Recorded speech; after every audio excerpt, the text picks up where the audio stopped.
Hello. Hello. Good afternoon sir. Good afternoon. मेरी आवाज आ रही है आप लोगों तक? Yes sir. जी। आज का जो नया सेशन हमारा रहेगा वो लर्निंग रहेगा। और ये लर्निंग वाला पार्ट है ना, आपके लिए थोड़ा सा ज्यादा इंपॉर्टेंट है। ठीक है। Okay sir. स्टार्ट करते हैं। लर्निंग को सीखना अधिगम किसे कहते हैं, इसको थोड़ा समझना आप लोगों को। और इसी में आपके जो सिलेबस में है, एक आपका थॉर्नडाइक है,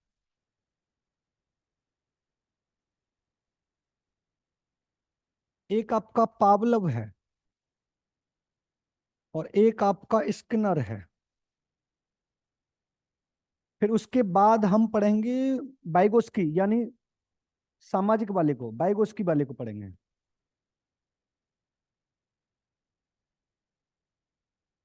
और फिर उसके बाद में एक जीन पियाजे यानी जीन पिगेट हैं आपके।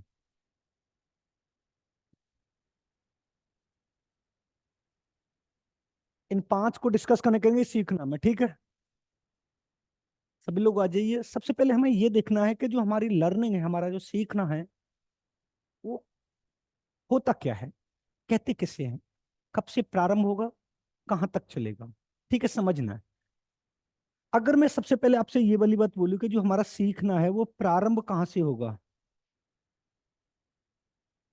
तो जन्म के बाद होगा या जन्म से पहले होगा, तो आपको बताना है ये जन्म के बाद प्रारंभ होता है।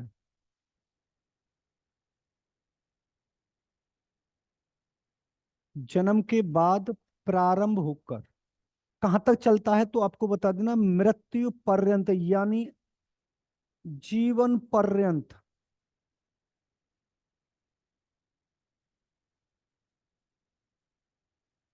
लाइफ लॉन्ग चलता है। समझना है। पहला क्वेश्चन अगर आपसे ये पूछेगा लर्निंग किसे कहते हैं, अधिगम किसे कहते हैं, सीखना किसे कहते हैं, और ये कैसी प्रक्रिया मानी जाती है, तो आपको बता देना जीवन पर्यंत चलने वाली प्रक्रिया मानी जाती है। दूसरा क्वेश्चन आपसे वो ये वाला पूछेगा कि ये जो हमारा सीखना है हमेशा कैसा होता है, उद्देश्य पूर्ण होता है। बिना उद्देश्य के हम नहीं सीख सकते। उद्देश्य पूर्ण होता है, समझना। अभी मैं यहां पर आपको थोड़ा सा बता रहा हूं, और उसके बाद आपको ये समझना है कि इसकी जो पहचान की जाएगी कि आप लोगों में सीखना हुआ है या नहीं हुआ है, तो आपको बता देना है व्यक्ति के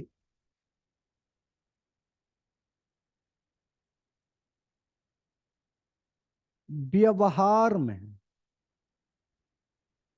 अब परिवर्तन जो आएगा वो दो प्रकार से परिवर्तन आता, समझना आपको।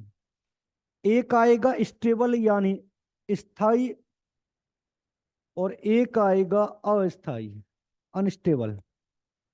अब आपको ये बताना है कि जब एक व्यक्ति में सीखना होता है तो वो स्थायी यानी स्टेबिलिटी पाई जाती है, अनस्टेबिलिटी पाई जाती है। यानी आज आप जो सीख चुके हैं वो जीवन पर्यंत स्टेबल रहेगा या चेंज होता रहेगा, बताइए थोड़ा।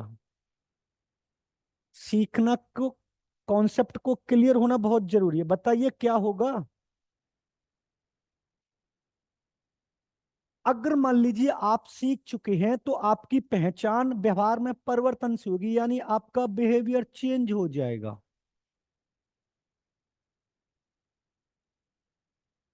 लेकिन जो आपका बिहेवियर चेंज होगा वो या तो स्थायी होगा या अस्थायी होगा। कौन सा परिवर्तन होगा आपके व्यवहार में, बोलिए आप लोग, कौन सा परिवर्तन होगा? Sir stable. स्टेबल होगा। लॉक कर दे। Yes sir.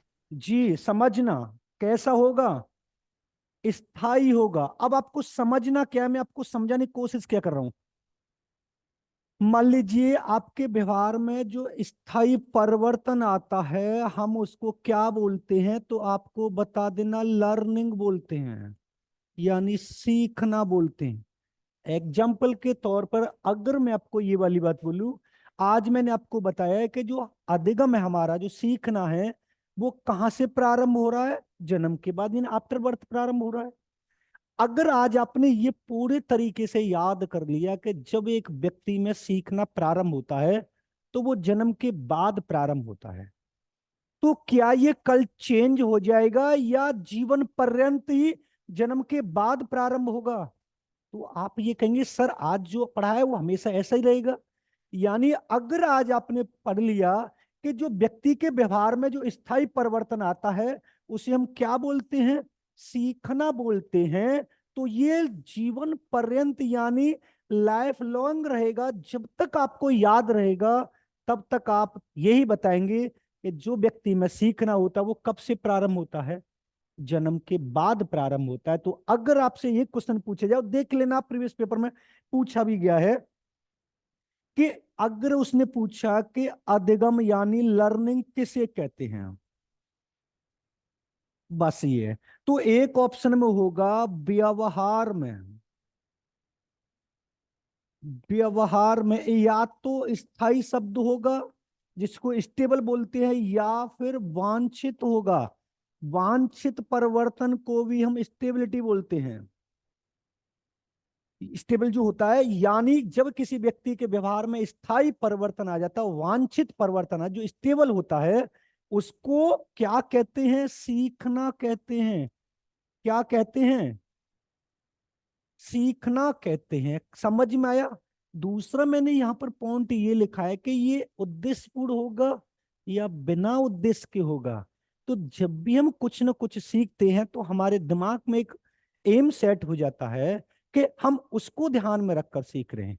एग्जाम्पल के तौर पर मान लीजिए अगर अभी हम DSSB, अगर हम DSSB की पेडागोजी यहां पर पढ़ रहे हैं, समझना, अगर इस पेडागोजी की जगह मैं आपको इंजीनियरिंग पढ़ा दूं तो क्या आपका DSSB का जो एम है वो पूरा हो जाएगा? बताइए।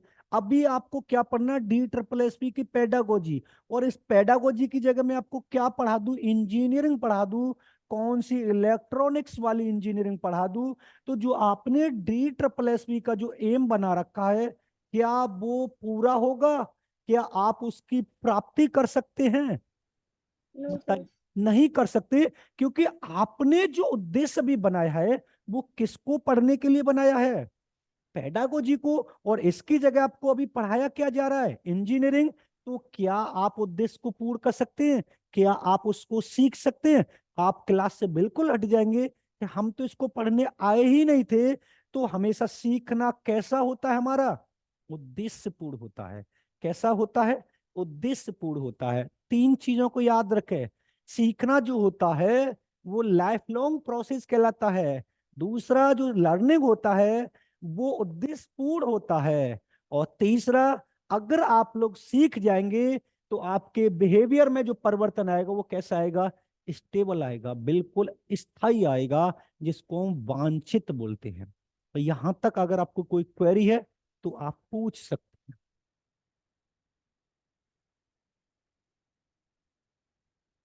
बोलिए। No sir. क्लियर है? अब थोड़ा सा एक सेंटेंस लिखेंगे, आप थोड़ा सा समझ लेना। देखो, यहां से लिख देना, आप लिख लेंगे सीखना एक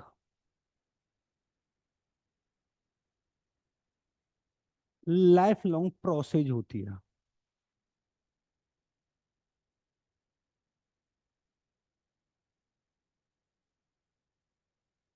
जो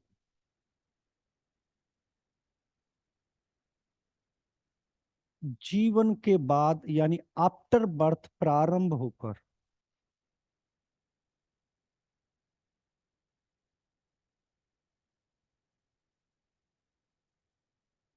मृत्यु पर्यंत चलती है।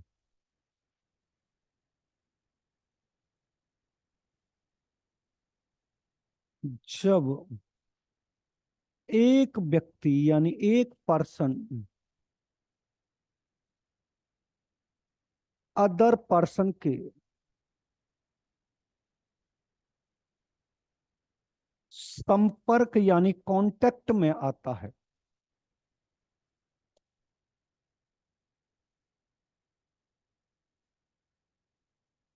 उससे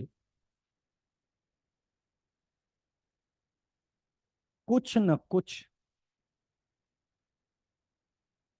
सीखता है।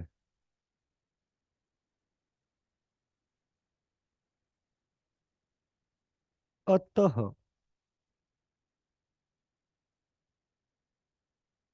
किसी पर्सन में सीखना उसके बिहेवियर में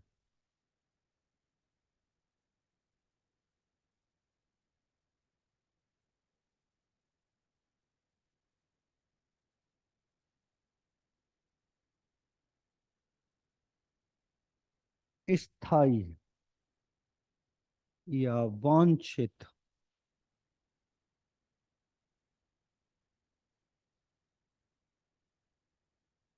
परिवर्तन से है।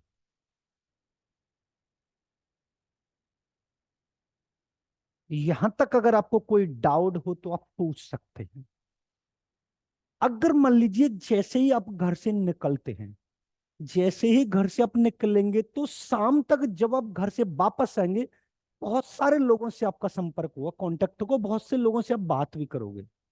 क्या वो सारी बातें आपको सिखाएंगी? नहीं सिखाएंगी। लेकिन जो बातें आपके काम की होंगी, जो आपको लगेगा हाँ यार इस व्यक्ति ने कुछ बातें अच्छी बनाई है, बताइए वो मेरे काम आ सकती है, आपने उसको उद्देश्य बना लिया कि ये व्यक्ति बात जो है मेरे लिए अच्छी आएगी, आप उसको अपने व्यवहार में परिवर्तन रख लेते हैं, बाकी सब कुछ छोड़ देते हैं। उसी को क्या बोलते हैं? लर्निंग बोलते हैं, सीखना बोलते हैं, अधिगम बोलते हैं। क्लियर है? बोलिए। Yes sir. कोई क्वेरी यहां तक? इन तीनों को आपको ढंग से याद कर लेना, इन तीनों में से एक क्वेश्चन मिल जाएगा। अगर ये वाली बात बोले कि निम्नलिखित में से कौन सी अधिगम की विशेषता नहीं है, नॉट की बात कर रहा हूं, अगर वो यहां से आपसे बोले कि कौन सी अधिगम की विशेषता नहीं है, अगर यहां पर तो मैंने यस में बताइए कौन सी यस की होती है विशेषता, अगर यहीं पर ये पूछे कौन सी अधिगम की विशेषता नहीं है, तो आपको बता देना है जो व्यक्ति के व्यवहार में अस्थायी परिवर्तन होता है। कैसा परिवर्तन होता है? अस्थायी यानी चेंजेबल जो होता है। चेंजेबल जो परिवर्तन होगा हमारे बिहेवियर में, तो क्या उसको हम सीखना बोलेंगे? अगर एग्जाम्पल के तौर पर मैंने आपसे पूछा कि सीखना कब से प्रारंभ होता है, तो कभी आप बताओ कि सर गर्भावस्था से होता है, प्रेगनेंसी से। कभी बोलो नहीं सर इन्फेंसी स्टेज से होता है। कभी बोलो नहीं सर आफ्टर बर्थ हो जाता है। मतलब आपको क्लियर नहीं पता है कि सीखना प्रारंभ कब से हो रहा है। तो आप सीखना थोड़ी है, आप सीख चुके थोड़ी ना। अगर एक बार आपने याद कर ली और जीवन पर्यंत लाइफ टाइम तक वो आपको याद रहता है, तो इसका मतलब आप में क्या हो चुका है? सीखना हो गया। अगर आपका बिहेवियर चेंजेबल है, जैसे कभी कभी क्वेश्चन आता है ना, तो आपके माइंड में ये रहता है कि ए ऑप्शन ठीक है या बी ऑप्शन ठीक है, नहीं सी लग रहा है मेरे को, नहीं यार डी लग रहा है। आपको चार ऑप्शन सही लग रहे हैं और एक करेक्ट आंसर आपको नहीं पता है, तो इसका मतलब आपको सीखना बिल्कुल नहीं है। अगर सीखने की विशेषता कौन सी नहीं है, तो ये वाला ऑप्शन में आएगा। बाकी आगे जो हम पढ़ेंगे सीखना की विशेषता ये सब, वो आगे देख लेंगे। अगर ये पूछे कौन सी है, तो व्यवहार में वांछित स्टेबल जो परिवर्तन आता है वो कहलाता है। कोई डाउट? बोलिए। बताइए। No doubt sir. अब बोलते नहीं है, अब बोला करिए। अब चलते आगे। अब आता है हमारा सीखने की प्रक्रिया। आगे चले। Yes sir. अब आपको हेडिंग डालनी है सीखने की प्रक्रिया।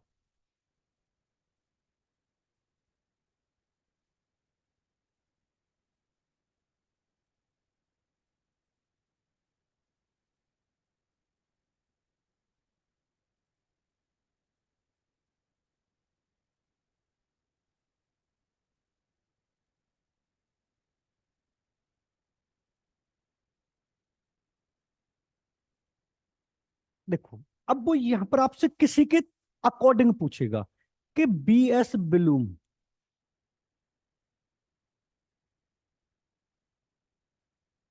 बीएस ब्लूम ने जो सीखने की प्रक्रिया बताई है वो कौन सी बताई है? तो आपको बता देना, त्रिमुखी या त्रितत्व वाली बताइए, थ्री फैक्टर वाली बताइए। और जो बताइए वो कौन सी बताइए, तो आपको इसको समझना है। एक उन्होंने बताया शिक्षण उद्देश्य,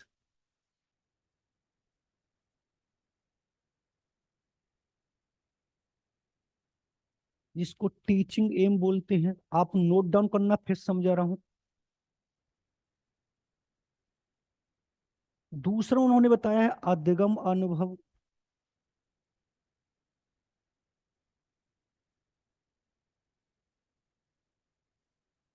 जिसको लर्निंग एक्सपीरियंस बोलते हैं।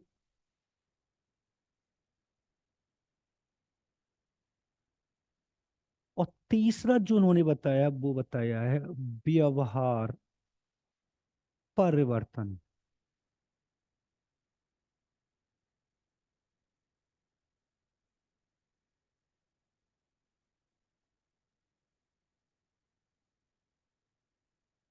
समझना, इसको अभी समझा रहे हैं। इन तीन फैक्टर से होकर हमारी सीखने की प्रक्रिया गुजरती है। समझना। मान लीजिए अभी आपने कोई एक ऐसा एम बना रखा है कि हमें DSSB का TGT क्रैक करना है। क्लियर है? अब एम बनाने के बाद आप कोचिंग कर रहे हैं, सीख रहे हैं, बार बार एक्सपीरियंस ले रहे हैं कि कौन सा किस तरीके से क्वेश्चन आता है। और जैसे ही आपका DSSB क्रैक हो जाएगा तो आपके बिहेवियर में परिवर्तन आएगा। और जो बिहेवियर में परिवर्तन आता है वो हमारा कैसा आता है? कैसा आएगा? पॉजिटिव आएगा। अगर 1% यहां पर नेगेटिव आया तो इसका मतलब आप सीखे नहीं है। भाई, जब तक आप जिस उद्देश्य को ध्यान में रखकर टीचिंग ले रहे हैं, एक्सपीरियंस कर रहे हैं या लर्निंग कर रहे हैं, सीख रहे हैं, जब तक आप उसको प्राप्त नहीं कर लेंगे, क्या तब तक आपके बिहेवियर में पॉजिटिव परिवर्तन आएगा? और सर एक बार जब, लास्ट स्लाइड दिखा दो। अभी रुकिए, अभी दिखा रहे हैं। और जब तक आपके बिहेवियर में परिवर्तन ढंग से नहीं आएगा, जो जिस उद्देश्य को ध्यान में रखकर आप प्राप्त कर रहे हैं, पॉजिटिव, या फिर आपके व्यवहार में स्थायी परिवर्तन नहीं आएगा, तब तक आप सीखे नहीं है। तो यही वाली बात तो कह रहे हैं कि सीखना जो होता है वो हमेशा कैसा होता है? उद्देश्यपूर्ण होता है, जीवन परन चलता है, और व्यक्ति के व्यवहार में कैसा परिवर्तन आता है? स्टेबल, स्थायी या पॉजिटिव परिवर्तन जो आता है वो हमारा सीखना कहलाता है। क्लियर हुआ? यस बोलिए, सर। क्लियर हुआ? अब आप बैक स्लाइड को देख लीजिए।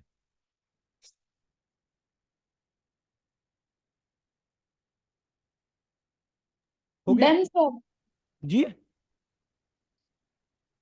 अब ये समझ में आ गई कि सीखने की प्रक्रिया बताई किसने? तो आपको बता देना किसने बताई है।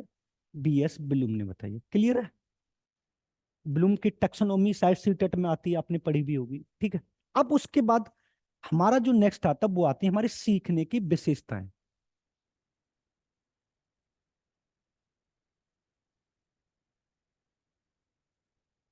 सीखने की विशेषताएं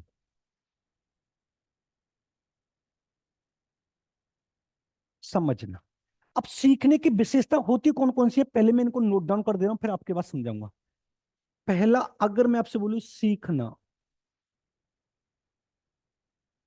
लाइफ लॉन्ग प्रोसेस है।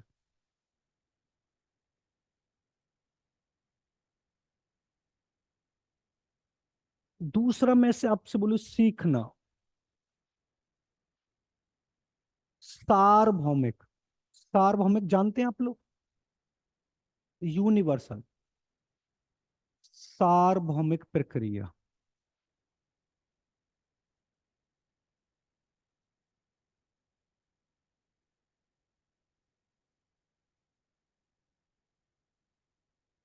तीसरा, अगर मैं आपसे बोलूं सीखना गतिशील प्रक्रिया है। Progress, progress process. अगर उसके बाद मैं बोलूं सीखना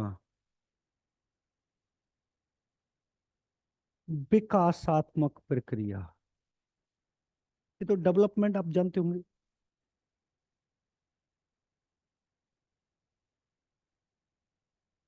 अगर मैं आपसे ये वाली बात बोलूंगा, सीखना उद्देश्यपूर्ण प्रक्रिया है, ये आपको पता है, एम्सफुल होती है प्रक्रिया। अगर मैं आपसे और ये वाली तीसरा बात पॉइंट बोल, क्या है? जी, तीसरा पॉइंट। गतिशील, प्रोग्रेस, प्रोसेस, गतिशील है। अगर मैं आपसे बोलूं सीखना व्यवहार में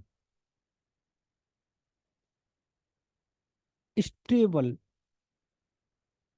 परिवर्तन है। लास्ट अगर बोला जाए कि सीखना बहुमुखी,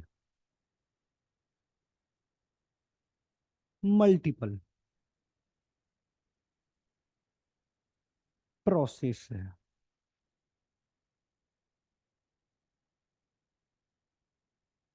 ये चीज आपको समझनी है। अब समझना क्या है, मैंने जब से लर्निंग वाला चैप्टर स्टार्ट किया आज, तब से मैं आपको तीन चीजें बता रहा हूं। एक तो जन्म के बाद प्रारंभ होगा, दूसरा ये हमेशा चलता रहेगा। हम बहुत से लोगों से सीखते हैं, लेकिन सीखना तभी होगा जब हम किसी उद्देश्य को ध्यान में रखकर उनसे सीखेंगे। और जब हम किसी उद्देश्य को ध्यान में रखकर सीखेंगे तो हमारे व्यवहार में जो परिवर्तन आएगा, या तो पॉजिटिव होगा, पॉजिटिव के साथ साथ वो स्टेबल भी रहेगा, रुका रहेगा।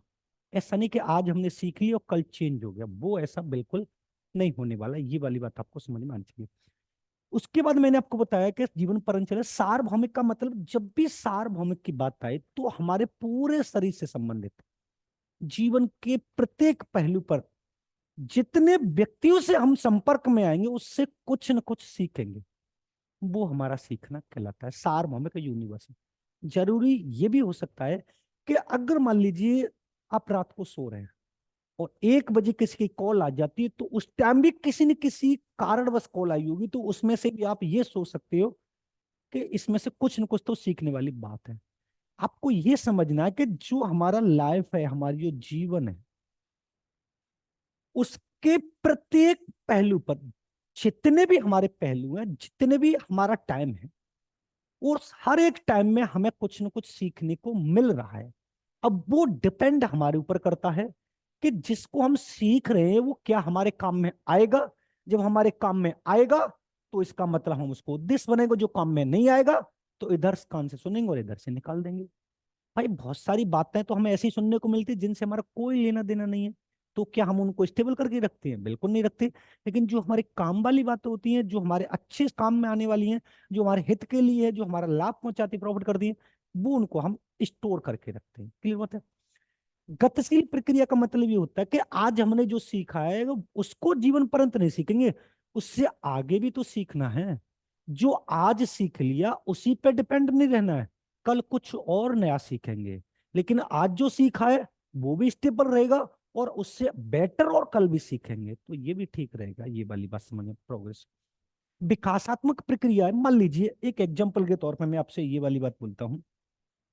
मान लीजिए जनवरी का महीना चल रहा है। समझना, विकास का मतलब होता है आप में सोचने समझने की शक्ति हो।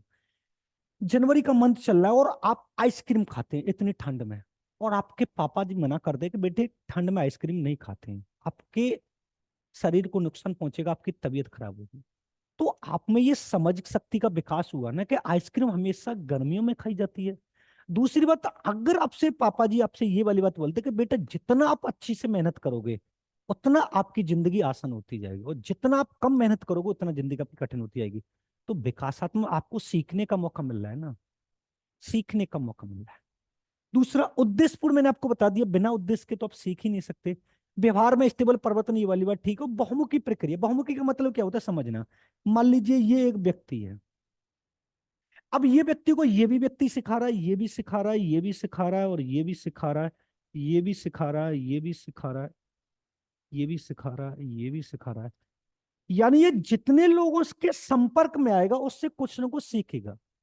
और जितने लोगों के संपर्क में आ रहा है तो सारे लोग उसे अच्छी बातें सिखा रहे हैं या बुरी बातें सिखा रहे हैं, या उनमें से कुछ बातें उनके काम में आ रही है, कुछ बातें काम में नहीं आ रही हैं, वो हमें यहाँ पे डिपेंड करेगा, जो हम अपने को बिहेवियर में चेंज लेके आएंगे। कोई डाउट हो तो आप पूछ सकते हो।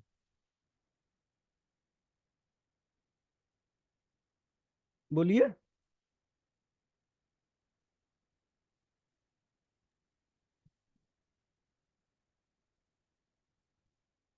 कोई डाउट है? नहीं सर। जी। No sir. क्लियर है? Yes sir. अब चलते आगे। अब देखो, आपने एक जो साइकोलॉजिस्ट का नाम सुना होगा, गैने, रॉबर्ट गैने का नाम सुना होगा शायद आप लोगों ने। रॉबर्ट गैने, अच्छे से याद रख लेना इसको। रॉबर्ट गैने जो था, इन्होंने एक बुक दी थी। इनकी एक बुक आई थी और उस बुक का नाम था कंडीशनिंग ऑफ लर्निंग। याद रख लेना बुक को, कंडीशनिंग ऑफ लर्निंग। और इस बुक में इन्होंने सीखने के 8 प्रकार बताए। कितने प्रकार बताए हैं? सीखने के 8 प्रकार बताए।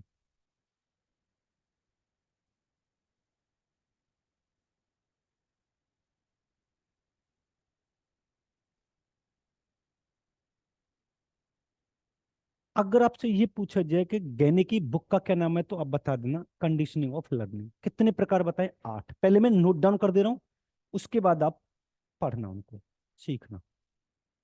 कौन कौन से 8 प्रकार हैं, थोड़ा उनको समझना। सबसे पहला जो हमारा आएगा वो आएगा हमारा संकेत अधिगम। ये मैंने शॉर्ट में लिख दिया, जिसको बोलते हैं हम सिग्नल लर्निंग। उसके बाद जो हमारा आएगा वो आएगा उद्दीपक अनुक्रिया अधिगम।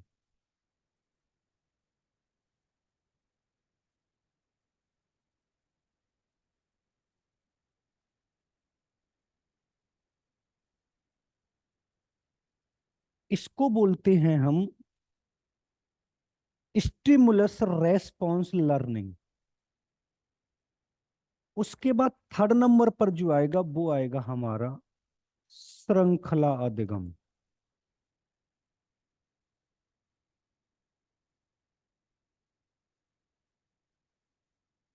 इसको बोलते हैं चेन लर्निंग। उसके बाद जो हमारा आएगा नेक्स्ट शाब्दिक अधिगम।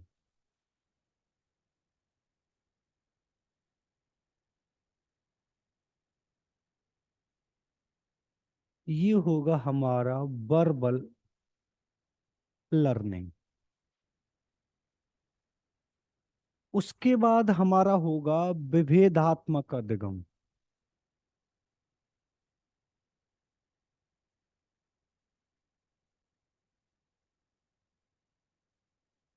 इसको बोलते हैं डिफरेंशियल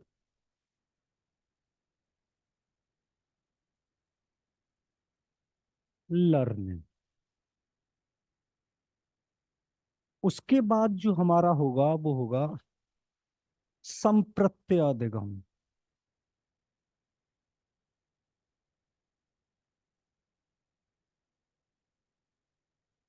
जिसको बोलते हैं कॉन्सेप्ट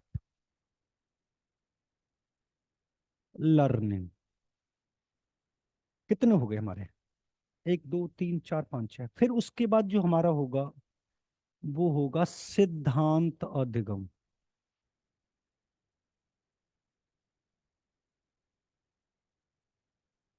प्रिंसिपल लर्निंग। और लास्ट में जो हमारा होगा वो होगा समस्या समाधान अधिगम।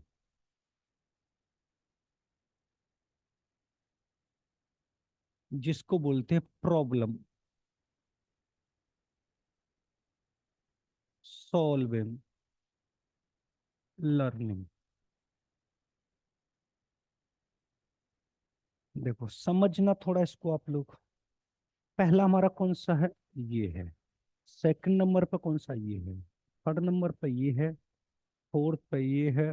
फिफ्थ पे ये है। सिक्स पे, सेवंथ पे और एट पे। ठीक है, समझना आप लोग।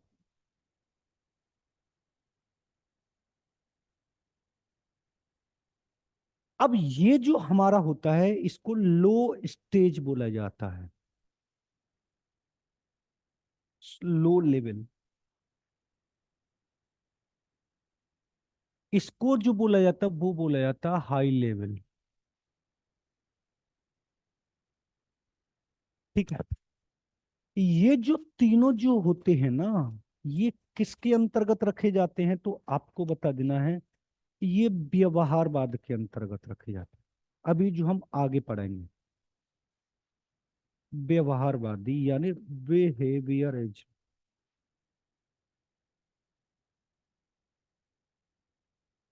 बाकी ये जो पांचों है ना, ये किसके अंतर्गत लिखे जाएंगे तो आप इधर लिख लेना, संज्ञानात्मकवादी।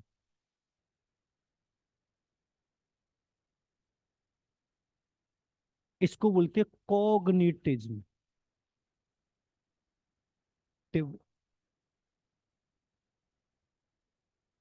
इज, समझ में आई जो मैंने पूरा डायग्राम बनाया है, बताइए। समझ में आया नहीं आया ये डायग्राम जो बनाया मैंने, बोलिए। Yes, sir. Yes, sir. ये जो तीन जो होते हैं ये मेमोरी लेवल पर होते हैं। मैं अभी आपको पूरा समझा दूंगा। बाकी ये जो तीन लेवल होते हैं ये अंडरस्टैंडिंग लेवल पर होते हैं, जो मैंने आपको पहली दूसरी क्लास में पढ़ाए थे। और ये बाकी जो दो जो होते हैं ये हमारे होते हैं उस पर रिफ्लेक्टिव लेवल। अभी आप इसको नोट डाउन कर लीजिए, फिर उसके बाद मैं पूरा का पूरा आपको समझा दूंगा। नोट डाउन कर लीजिए सर सेकंड नंबर पे एस आर का क्या मतलब है? जी। सेकंड वाला जो है वो, एस आर मीन्स। अच्छा ये वाला स्टिमुलस रेस्पॉन्स, स्टिमुलस रेस्पॉन्स, उद्दीपक अनुक्रिया। अभी थॉर्नडाइक है पूरा, ये अभी पढ़ाएंगे थॉर्नडाइक का पूरा। नोट डाउन कर लीजिए आप इसको।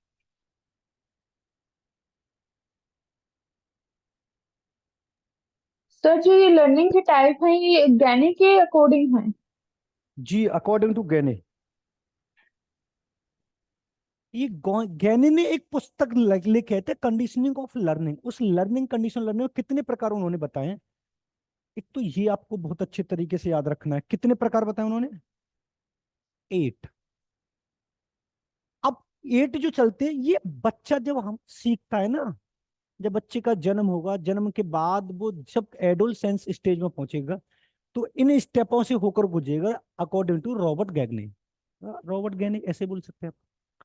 संकेत अधिगम का मतलब क्या होता है, जब बच्चा छोटा होता है तो कुछ न कुछ, मान लीजिए जैसे छोटा बच्चा होता है तो जिस तरफ से उसे ध्वनि की आवाज दिखाई सुनाई देती है वो उस तरफ ही ऐसे दिखता है। कुछ न कुछ सिग्नल के द्वारा उसको सिखाया जाता है कि जब छोटा होता है तो कुछ न कुछ वो खाने की दो, पकड़ने की तो उसको खाने के लिए समझता है। वो ये चाहता है कि जो भी वस्तु मुझे दी है वो खाने के लिए। उद्दीपक अनुक्रिया का मतलब होता है कि जब हम किसी वस्तु से उसको जोड़ कर सिखाते हैं, थोड़ा थोड़ा धीरे धीरे बड़ा होता है तो उसे कुछ न कुछ वस्तु से जोड़ कर सिखाते हैं कि आप ये समझो तो ये सीखोगे। जैसे आपने देखा होगा कि कभी कभी छोटी क्लास में ये बताया जाता है कि आकाश में उड़ने वाली प्रत्येक जो वस्तु होती है वो कौवा होती है, लेकिन जब वो हवाई जहाज को देखता है तो कौवा बताता है। अगर उससे ये वाली बात बोली जाए कि जो ग्रीन कलर का जो भी होता है वो एक तरह से कच्चा आम, मैंगो होता है, आम होता है, और जो पका आम जो होता है वो येलो कलर का। तो कुछ न कुछ जोड़कर जो हम सिखाते हैं, उद्दीपक का मतलब होता है जिसको हम जोड़कर सिखा रहे हैं। श्रृंखला अधिगम फिर वो कुछ शब्दों की एक चेन बना लेता है कि ये ऐसे होगा तो ऐसे सीख लूंगा। जब वो चेन बना लेता है तो बर्बल फिर वो अपने शब्द भी प्रकट करने लग जाता है कि वो बताने लग जाता है कि इस तरीके का सीखना इस तरीके से हो सकता है। लेकिन जब वो यहाँ पर आ जाता है विभेदात्मक में तो कुछ कॉन्सेप्ट को वो अलग करने भी लग सकता है कि यार आकाश में उड़ने वाली प्रत्येक वस्तु कौवा थोड़ी ना होती है, कुछ बुलबुल भी होते हैं, कुछ पैरट भी होते हैं, कुछ हवाई जहाज भी होते हैं। तो वो डिफरेंस अपने थॉट बनाने लग जाता है। वो बनाएगा तब फिर वो अपने उनके कॉन्सेप्ट को समझने लगता है कि अच्छा ये चीज इस तरीके से मैंने डिफरेंट की थी। फिर अपने अलग थ्योरी बनाने लगता है, अपने अलग नियम सिद्धांत बनाने लगता है कि मुझे किसी से ज्यादा बातें नहीं करनी है, पढ़ाई पर ध्यान देना है। और जब भी उसके सामने समस्या आएगी तो उसका समाधान कर लेगा। तो ये सारे के सारे एक क्रम से हैं।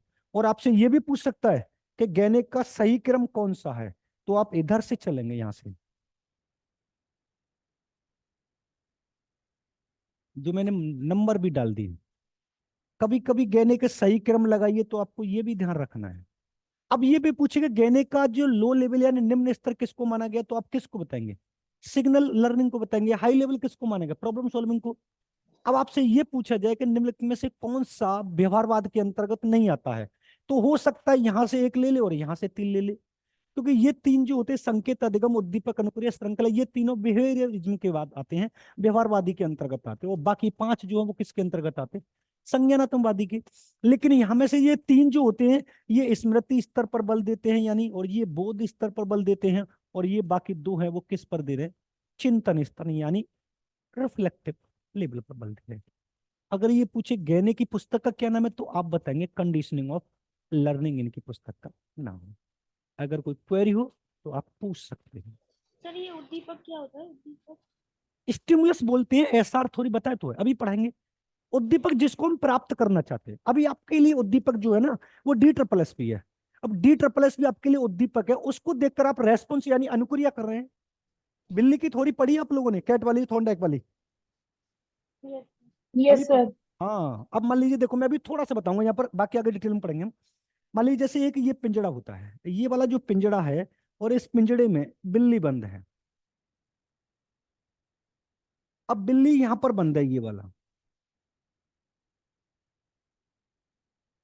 ये बिल्ली बंद है, और यहां पर ये खटका लगा हुआ है, समझना। अब ये यहाँ पर एक मछली का टुकड़ा इस प्लेट में रखा हुआ है, ठीक है, ये भोजन रखा हुआ है। अब बिल्ली इस भोजन को देखती है तो इसको प्राप्त करना चाहती है।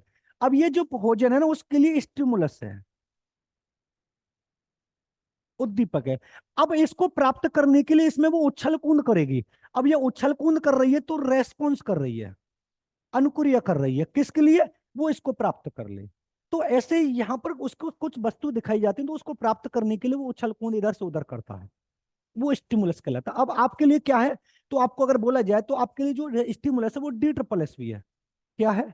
डी ट्रिपल एस भी है, जिसको आप प्राप्त करना चाहते हैं। और उसको प्राप्त करने के लिए आप पढ़ रहे हैं, कोचिंग कर रहे हैं, बुक्स पढ़ रहे हैं, प्रैक्टिस सेट लगा रहे हैं, अनुक्रिया कर रहे हैं ना, डी ट्रिपल एस में प्रीवियस क्वेश्चन लगा रहे हैं। तो वो उसको प्राप्त करने के लिए हम रेस्पॉन्स करते हैं। अभी पढ़ाएंगे, पूरा डिटेल में बताएंगे। एक पावलोव की थ्योरी आप लोगों ने पढ़ी होगी, पावलोव की थ्योरी, पावलोव ने किस पर प्रयोग किया था पता है? डॉग पर सर। जी।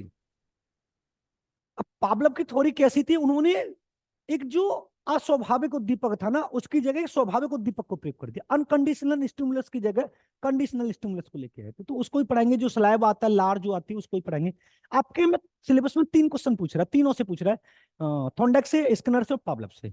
और बाकी एक पूछ रहा है उससे प्रोग्राम्ड लर्निंग यानी अभिक्रमित अनुदेशन, जो ईटी वाला पार्ट है, उसको ही पढ़ाएंगे। आप इसको नोट डाउन कर लीजिए। नोट डाउन हो गया? हो गया सर। आगे चलें। Yes sir. अब आप हेडिंग डालिए, सीखने के सिद्धांत।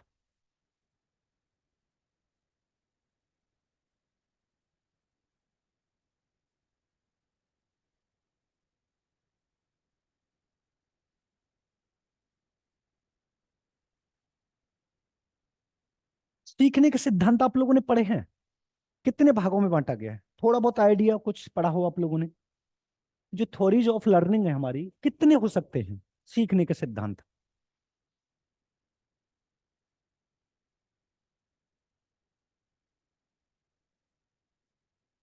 बताएं आप लोग, थोड़ा तब बोलिए।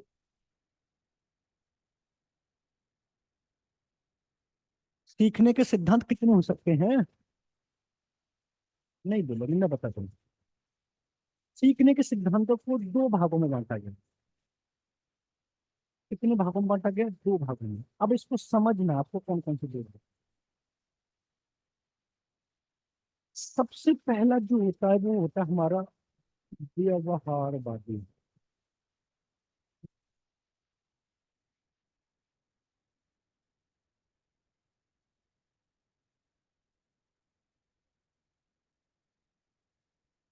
दूसरा जो होता है वो होता है हमारा संज्ञानात्मक।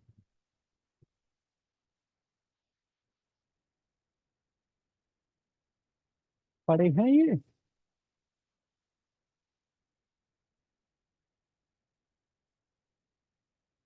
बताइए। यस। इसके जो जनक हैं वो है जेबी वॉटसन, और इसके जो जनक हैं वो है जीन पियाजे।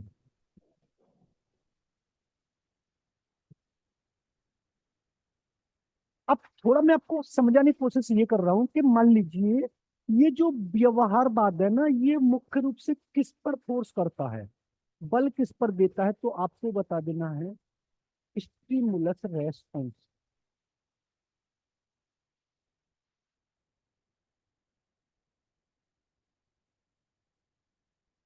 और ये जो संज्ञानात्मकवाद है ना, ये किस पर बल देता है, तो आपको बता देना है मानसिक रेस्पॉन्स, यानी मानसिक क्रिया पर।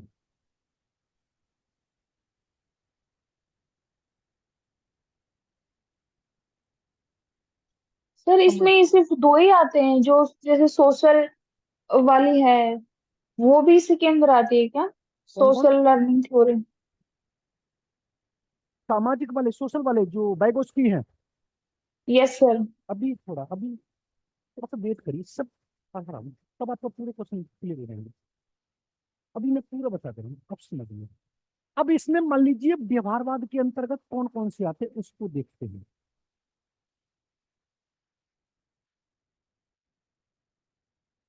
व्यवहारवादी कौन कौन से होते हैं, अब समझ लें। अब व्यवहारवाद के जो अंतर्गत आते हैं वो कौन कौन से आते हैं, तो देखो इसमें एक तो आता है थॉर्नडाइक,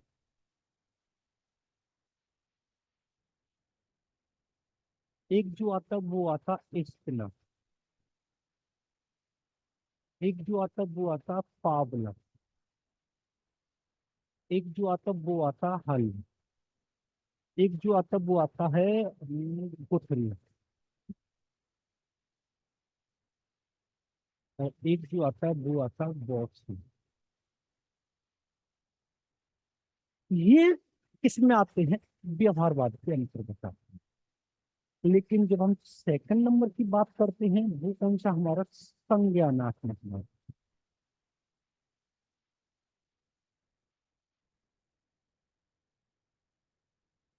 अब इस संज्ञानात्मकवादी के अंतर्गत कौन कौन से आते हैं, थोड़ा इसको सुनिए। इसमें सबसे पहला जो आएगा वो आएगा लेवल, दूसरा जो आएगा वो आएगा टॉलमैन, उसके बाद आएगा जीन प्याजे, उसके बाद आएगा वाइगोस्की, उसके बाद आएगा अल्बर्ट बंडूरा,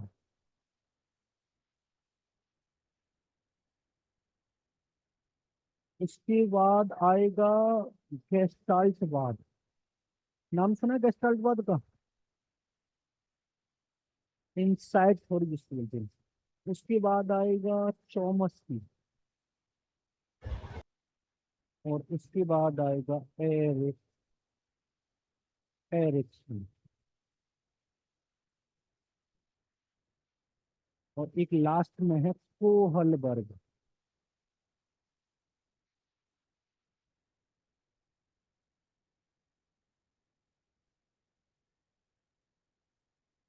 ये आपको याद करना बहुत जरूरी है, क्योंकि यहाँ से क्वेश्चन पुटअप कैसे हुआ है वो भिन्न बताओ कि निम्न में से कौन सा भिन्न है, क्वेश्चन बना के दिखा दे रहे हैं। इस तरीके से उन्होंने क्वेश्चन पूछा था। वो आपसे क्वेश्चन ये पूछेगा कि विषम छांटी, यानी इनमें से डिफरेंस कौन सा है, विषम बताइए। A option Skinner, B option Tolman, C option पुथरी और डी ऑप्शन होंडाई। और एक क्वेश्चन इधर और बना देने आप लोगों के लिए, विषम छाती बचा।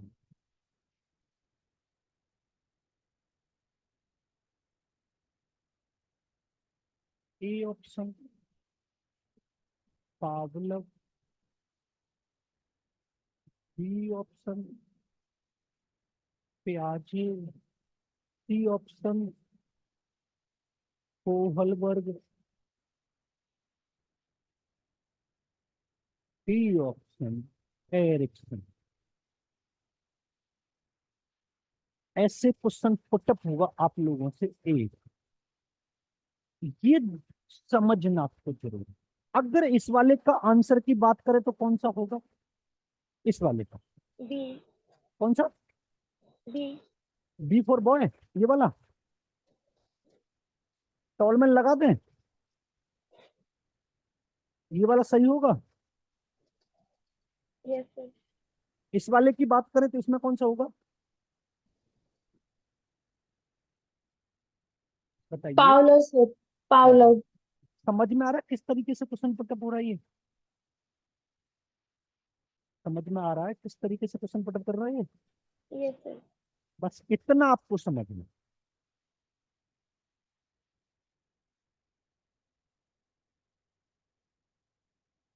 तीन अगर इधर से ले रहा है तो एक इधर से ले, अगर एक इधर से ले रहा है तो तीन उधर से ले रहा है।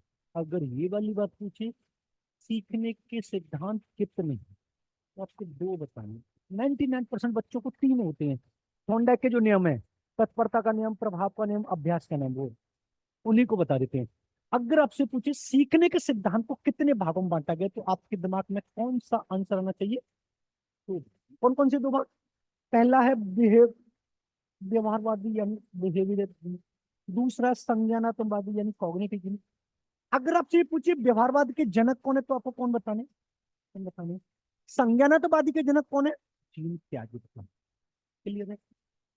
अगर आपसे ये वाली बात पूछे जो व्यवहारवादी थे उन्होंने किस पर बल दिया था, तो आपको बता देना एसआर फॉर यानी स्टिमुलस रेस्पॉन्स यानी उद्दीपक अनुक्रिया पर, जबकि कॉग्निटिव जो थे उन्होंने मानसिक क्रिया पर बल दिया था।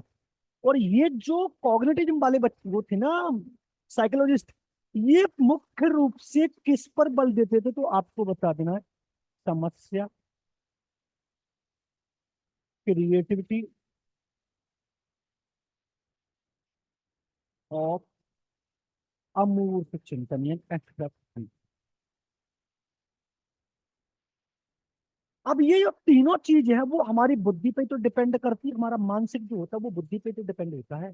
अगर एक ऐसा सेंटेंस बना के दे दिया जाए जिसमें प्रॉब्लम सॉल्विंग, अमूर थिंकिंग, सॉरी एब्स्ट्रैक्ट थिंकिंग, कल्पना और कौन सा है क्रिएटिविटी की बात हो रही हो, एक बच्चा समस्याओं को फेस करने के लिए तैयार किया जा रहा हो, वो ज्यादा से ज्यादा समस्याओं से घिरा रहता है, तो वो किस सिद्धांत के अंतर्गत आएगा, तो आपको बता देना कॉग्निटिव के अंतर्गत आएगा।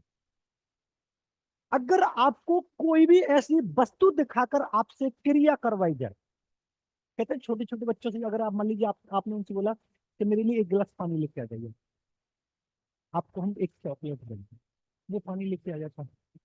तो आपने उसे चॉकलेट दिए तब वो पानी लेकर आया, अपनी मर्जी से नहीं लेके आया, तो वो कौन से सिद्धांत के अंतर्गत आएगा, बिहेवियर के अंतर्गत, क्योंकि उद्दीपक उसे चॉकलेट प्राप्त करनी है तभी तो क्रिया अनुक्रिया कर रहा है। और जहां पर आप अपनी बुद्धि का प्रयोग करके कोई भी समस्या या कोई भी क्रिया करते हैं, वो हमारा कौन क्रिया था, कॉग्निटिव। डाउट क्लियर है, कॉन्सेप्ट क्लियर है, बोलिए, यस सर। नोट डाउन कर लीजिए।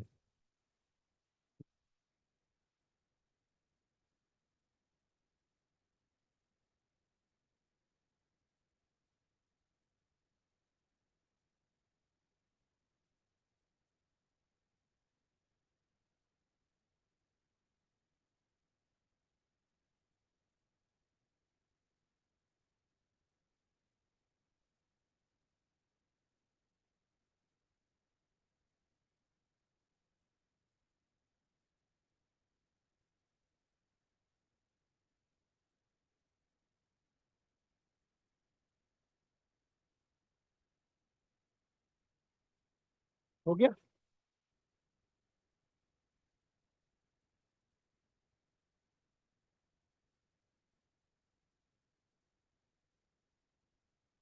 Yes. हो गया। Yes, sir. आगे चले। Yes.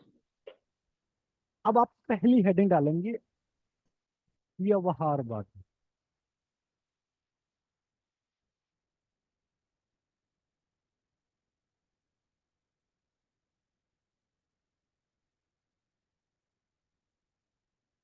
अब इसमें जो सबसे पहला जो हम पढ़ेंगे वो पढ़ेंगे थॉर्नडाइक।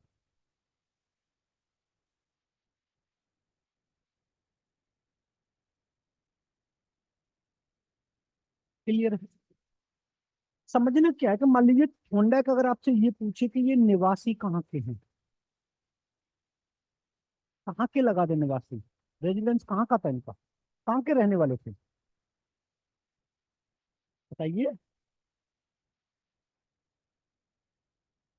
तो आपको बता देना कहाँ के निवासी हैं, अमेरिका के नहीं। क्लियर बात है? इनकी कुछ बुक भी आई है जो आपको याद भी करनी पड़ेगी। एक इनकी बुक आई थी एनिमल इंटेलिजेंस,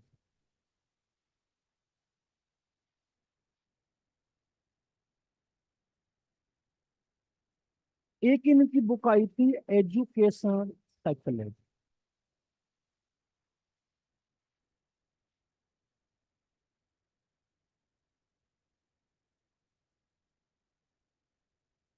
एक इनकी बुक आई थी the fundamental learning,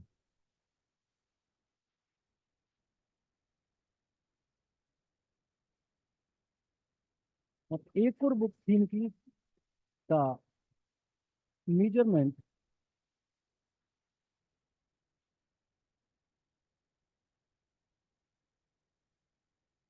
intelligence.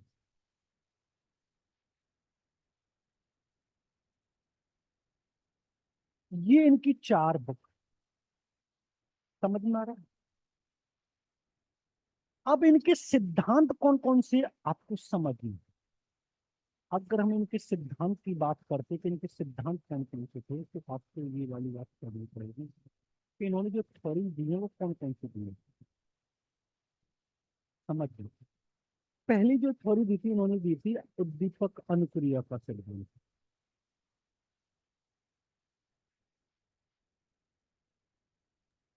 Sir ये फोर्थ बुक का क्या नाम है? कौन सी? ये वाली हाँ जी। The measurement intelligence, okay. उद्दीपक अनुक्रिया का सिद्धांत। उसके बाद इन्होंने दिया था प्रयास एवं त्रुटि का सिद्धांत।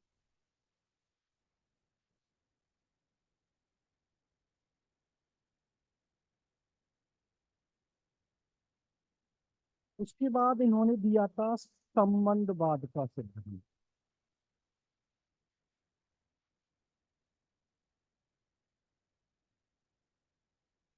सर इनको इंग्लिश में बता दो। ये लिख रहे हैं, इंग्लिश में भी लिख रहे हैं, परेशान नहीं लिख रहे हैं। इन्हीं को इंग्लिश में बोला जाता है, अगर मैं उसको बोलूं तो stimulus response theory.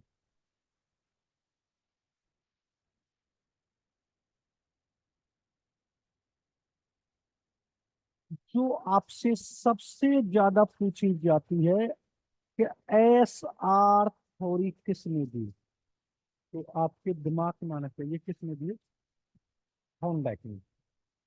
5th number पर प्रयास एवं त्रुटि को बोले ट्रायल एंड एरर थ्योरी।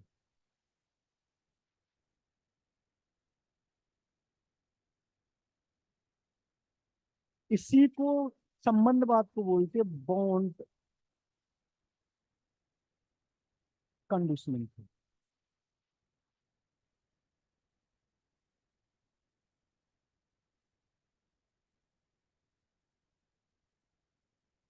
तो परसेंट आप लिख लेना, 1 नंबर आएगा।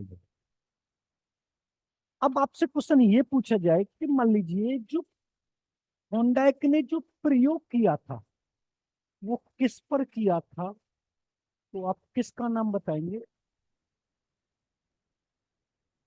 बिल्ली पर प्रयोग किया। तो और जिस बॉक्स का प्रयोग किया था उस बॉक्स का क्या सर नाम? लास्ट वाले बुक का नेम बताना। जी, लास्ट वाली बुक जो लिख रखी है द नीचे उसका। Measurement intelligence. उस बॉक्स का नाम था भूल भुलैया बॉक्स, यानी पजल बॉक्स।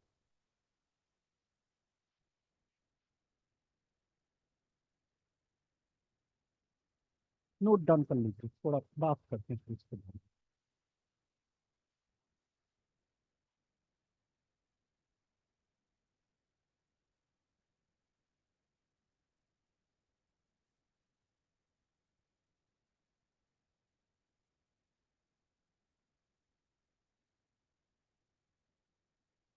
कर लिया नोट?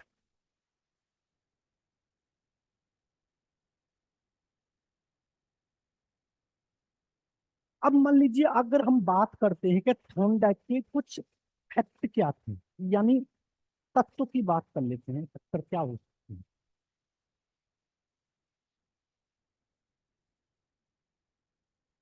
इसमें सबसे पहला वो आपसे ये पूछेगा कि इसमें उद्दीपक क्या था, यानी स्टिमुलस क्या था। तो आपको बता देना भोजन ही।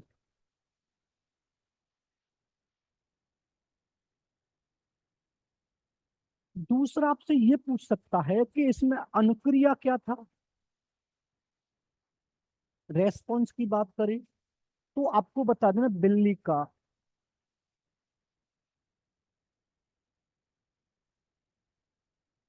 उछलना और कूदना। अगर आपसे ये पूछे लक्ष्य क्या था इसमें, जो सिखाना चाहते थे थॉर्नडाइक में, अभी बताऊंगा क्या था, पूरा पहले लिख दे रहे हैं। सर एक एक क्यूरी, जो आपने 4, 5 और 6 लिखे हैं, ये इनकी हिंदी की इंग्लिश लिखी हुई है ना? इसके तो ये 3 ही इसका हैं। है, ये इसका है, और ये ओके, वैसे 3 ही है सर ये। जी जी। अगर गोल की बात करें तो आपको बता देना पिंजड़ा,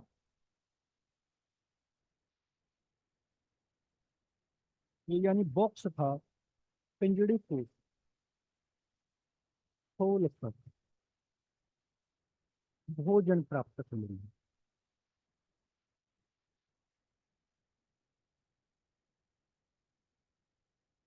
एक लास्ट में और लिखेंगे अवरोध, यानी बाधा क्या थी, तो आपको बता दें बिल्ली का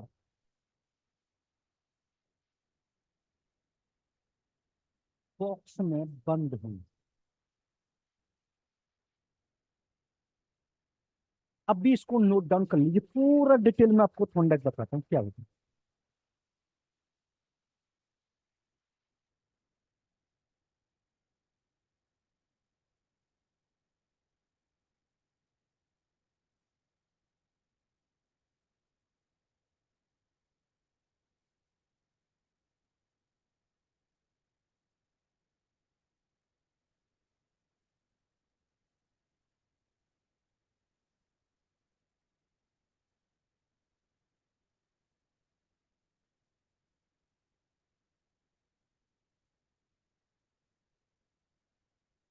कर लिया?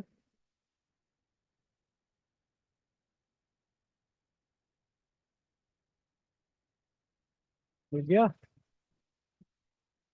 Yes sir.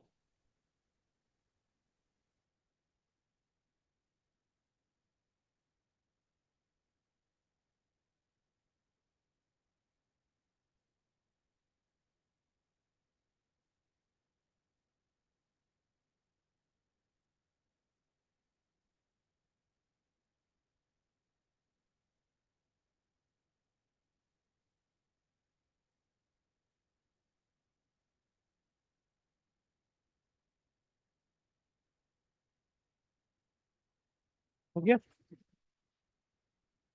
हो गया सर। देखिए यस सुनिए। सर, हो गया। सबसे पहला क्वेश्चन आपसे ये पूछेगा थोंडाइक के सिद्धांत कौन कौन से, जो सबसे ज्यादा पूछेगा। फिर अगर आपसे पूछे थोंडाइक के सिद्धांत कितने, तो आपको बता देना एक तो स्टिमुलस रेस्पॉन्स है, एक प्रयास और त्रुटि का है, यानी ट्रायल एंड एरर है, ये एक बॉन्ड थ्योरी है, ये संबंध बात का सिद्धांत या प्रयास और त्रुटि का सिद्धांत।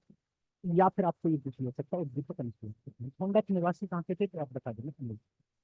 थॉर्नडाइक ने प्रयोग किस पर किया था तो आपको बता देना किस पर प्रयोग किया, बिल्ली पर प्रयोग किया। और जिस बिल्ली को इन्होंने बंद किया था उस बॉक्स में, उस बॉक्स का नाम था पजल बॉक्स, यानी दूसरी बिल्लिया बॉक्स।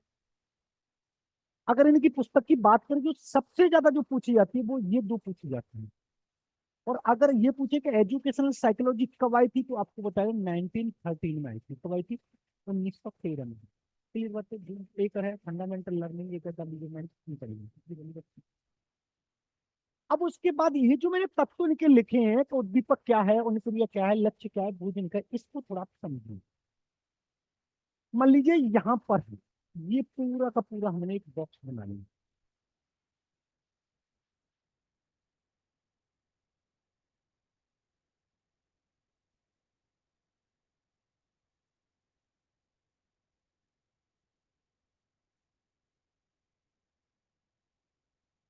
समझिए, अब ये पूरा बॉक्स बना लिया तो बिल्ली जो है वो यहाँ पर बैठी है और यहाँ पर एक खटका लगा हुआ है जिससे ये पूरा पिंजड़ा का गेट खुल जाता है। और यहाँ पर जो ये हमारा भोजन रखा हुआ है, ये हमारा क्या रखा हुआ है, भोजन रखा हुआ है। जो आपने देखा हो बुक में मछली का टुकड़ा बताते, कुछ लोग भोजन बताते, कुछ लोग ऐसा ही रखा हुआ था। जब ये वाली क्रिया यहाँ पर पूरी होती है तो बिल्ली को जैसे ये मछली का टुकड़ा दिखाई देता है तो वो पिंजड़े के अंदर वो इधर से उधर भागना स्टार्ट करती है। अब समझना क्या है, मैंने आपको स्टिमुलस क्या बताया था कि जिस चीज को हम प्राप्त करना, जिस चीज को हम प्राप्त करना चाहते हैं उसके लिए हमारे अंदर यानी हम ऐसी कोई क्रिया करते हैं या हमारा माइंड जो चलता है उसको हमने क्या नाम दे दिया था, रेस्पॉन्स। अब बिल्ली जो पिंजड़े में बंद है उसका जो मेन फोकस था वो किसको प्राप्त करना था, भोजन को प्राप्त करना था। तो मैंने इधर क्या लिखा है, उद्दीपक हमारा क्या है, क्लियर बात है। अगर आपसे क्वेश्चन ये पूछेगा कि थॉर्नडाइक के सिद्धांत में जो स्टिमुलस है उसका कार्य आपकी किसने किया, तो आवाज कम आ रही है जी सर, आपकी आवाज कम आ रही है। आवाज कम आ रही है और बाकी स्टूडेंट बताएं कम आ रही है ठीक आ रही है? ठीक है। उसके बाद जब ये बिजली इस पूरे पिंजड़े में घूमती रही तो अकस्मात एक बार इसका पैर इस खटके पे पड़ गया और ये खुल गया और इसने इसको भोजन को प्राप्त कर लिया। अब मान लीजिए पहली बार में जब इसने भोजन प्राप्त किया तो इसने कम से कम 100 बार क्रिया करी, 100 बार इसने घूमी तब जाकर ये बार भोजन प्राप्त हुआ। बार बार गलती कर रही है, बार बार प्रयास कर रही है, बार बार गलती कर रही है, बार बार प्रयास कर रही है। उद्दीपक भोजन है, अनुक्रिया उछल रही कूद रही है। अब ये संबंधवाद किन दोनों के बीच में हुआ था, तो उद्दीपक अनुक्रिया। अब यहाँ पर एक और शब्द अगर मैं लिखूं, आपने देखा होगा चालक का कार्य, अगर ये पूरी चालक है यानी ड्राइव, एक रह गया तो आपको बता देना भूख ने किया था।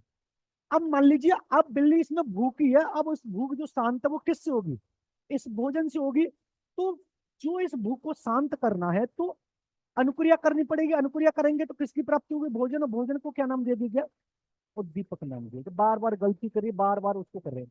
एक बार भोजन प्राप्त कर लिया, करने के बाद फिर दोबारा से बिल्ली को बंद कर दिया, फिर बिल्ली थोड़ी देर शांत बैठती है और उसके बाद फिर उसे भूख लगती है तो दूसरी बार में वो कितनी बार उछल कूद करती है, 70 बार। एक एग्जाम्पल के तौर पर मैं आपको बताऊं, 70 बार इसमें घूमती है फिर तब जाके ये चलती है। तीसरी बार में वो 50 बार में, चौथी बार में वो 20 बार में, और एक समय आता है कि ये पहली बार में ही इस भोजन को प्राप्त करती है। यानी अगर देखा जाए तो पहली बार में उसने 100 बार इसमें घूमा था और एक समय ऐसा आ गया कि बिल्ली को पता चल गया कि यहाँ कोई ना कोई ऐसा खटका है जो उसके दबाने से खुलता है, तो वो इधर क्यों जाने लगी, वो डायरेक्ट इधर जाएगी और पहली बार में प्राप्त कर लेगी। वो हमारा कौन सा सिद्धांत कहलाता है, प्रयास, ट्रायल एंड एरर। ऐसे ही जब हम किसी भी समस्या का सामना करते हैं तो पहली बार में हमसे बहुत सारी गलती होती है, लेकिन धीरे धीरे करके उस समस्या का ऐसा समाधान करते हैं कि सारी गलतियों को छोड़ देते हैं जितने हमारे एरर किए। तो पहली बार में हम एक राइट कर देते, एक सही क्रिया कर देते हैं जिसको उन्होंने क्या बोला, प्रयास। ये पूरा का पूरा अभी आपको और समझ में आएगा जब थॉर्नडाइक के नियम को हम पढ़ें। अगर आपसे ये पूछे चालक का कार्य किसने किया तो आपको बता देना भूख ने किया, क्योंकि बिल्ली भूखी थी। अगर ये एग्जांपल आप लोगों पे अप्लाई किया जाए कि मान लीजिए अभी आपके लिए जो उद्दीपक का कार्य कर रहा है वो क्या कर रहा है, हमारा दीर्घ फलस्ती। अब उसके वाली अगर अनुक्रिया का कार्य क्या कर रहा है तो आप बताएंगे कोचिंग कर रहा है या आप पढ़ रहे हैं। और अगर ड्राइव का कार्य क्या कर रहा है, तो आपको अंदर से कोई ना कोई एक मोटिवेट कर रहा है, धक्का दे रहा है कि डी ट्रिपल एस में अगर हमारी जॉब लग आवाज जाए। कम आ रही है। आवाज कम आ रही है? आवाज तो ठीक आनी चाहिए। कम आ रही है? ठीक है। अगर आपको चालक की बात करते हैं, तो आपके अंदर से कोई ना कोई एक ऐसी आवाज लगा रहा है कि डी ट्रिपल एस में जैसे आपकी जॉब लग जाएगी तो लैब सेट हो जाएगी। अब लैब सेट करने की जो हमारी भूख है, वो किसको प्राप्त करने से होगी? डी ट्रिपल एस को प्राप्त करने से होगी। और डी ट्रिपल एस को प्राप्त किस तरीके से किया जाता है, कहा जा सकता है, जब हम कोचिंग करेंगे, पढ़ेंगे, लिखेंगे। ऐसे ही तो यहाँ पर पूरा का पूरा, बिल्ली यहाँ पर है, यहाँ पर खटका है, यहाँ पर भोजन है, बिल्ली को भूख लग रही है। अब ये जो भूख है इसकी शांत कैसे होगी? इसको प्राप्त करने की। ये कब प्राप्त होगा? जब इसको खोलेंगे। जब इसको खोलेंगे तो क्या करना पड़ेगा? रेस्पॉन्स करना। क्या करना पड़ेगा? रेस्पॉन्स करना। समझ में आया पूरी थोड़ी? Yes sir. कोई डाउट बताइए, कोई डाउट हो तो आगे चले। Yes sir. अब इनसे भी ज्यादा इंपॉर्टेंट हमारा पार्ट जो आएगा वो आपको लिखना है, थॉर्नडाइक के नियम।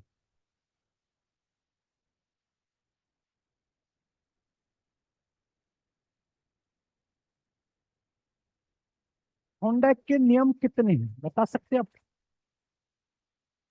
3। लॉक कर दें? नहीं जी। बिल्कुल, सबकी कोई गुंजाइश नहीं। नहीं है बिल्कुल भी। देखो, एक पॉइंट में यहाँ पर लिख दे रहा हूं, अगर आपसे ये पूछे कि सीखने के सर्वप्रथम नियम किसने बताए, तो आपको क्या बताना है? थॉर्नडाइक ने बताए। किसने बताए थे? साइकोलॉजी के क्षेत्र में या पेडागोजी के क्षेत्र में वो कौन सा पहला साइकोलॉजिस्ट है जिसने सीखने के नियम बताए या लर्निंग के लॉ बताए? तो आपको कौन सा नाम बताना है? अब समझना, आपने बताया 3 में 3 सेंटेंस लिखूंगा, समझना। अगर वो आपसे ये पूछता कि थॉर्नडाइक के कुल कितने नियम हैं, कुल नियम टोटल कितने हैं, बताइए। 5 सर। हैं? पहला। अब दूसरा वो पूछेगा मुख्य मुख्य नियम, जिसको हम प्राथमिक नियम यानी प्राइमरी लॉ भी बोल सकते हैं। तीसरा आपसे ये पूछेगा गॉड नियम यानी सेकेंडरी कितने। ये 3 क्वेश्चन तब होते हैं।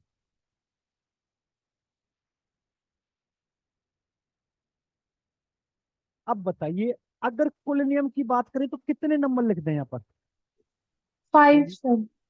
5। देखो, अगर कुल की बात करें तो टोटल हमें कितने लिखने? 8। अगर प्राइमरी की बात करें तो कितने लिखने? 3। और गॉड की बात करें तो कितने लिखने? ये आपको थोड़ा समझ में आता है। क्लियर है? बताइए। अब इसमें सबसे पहला जो हम डालेंगे, मुख्य नियम डालेंगे।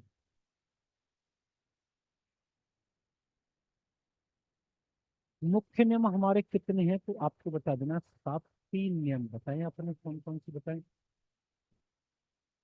पहला जो हमने बताया वो बताया तत्परता का नियम।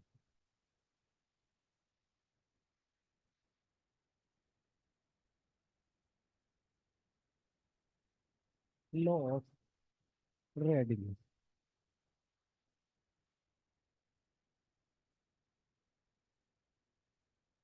दूसरा जो हमने बताया वो बताया अभ्यास का नियम।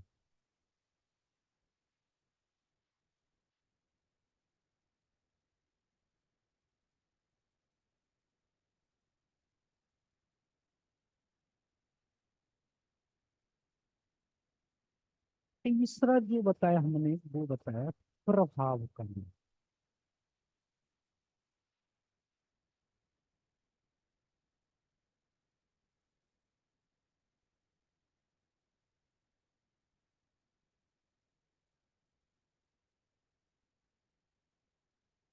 क्लियर है?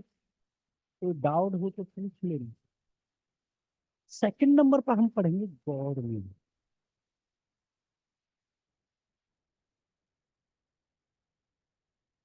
गॉड नियम कितने बढ़ाए हमने, तो आप बताना सर। आप 5 बता रहे हैं, कौन कौन से 5 हैं थोड़ा समझ में।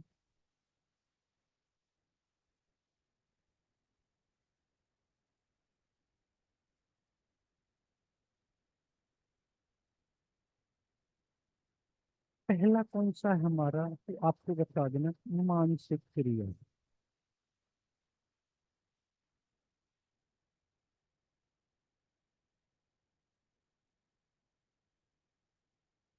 Mentally responsible.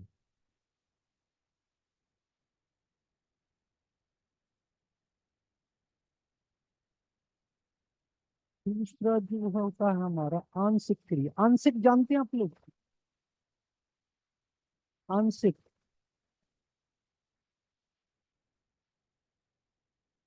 बताएं, जिसको हम शॉर्ट टर्म्स बोलते हैं। छोटा रेस्टफुल। थर्ड नंबर पर पढ़ेंगे बहु अनुक्रिया कर्म।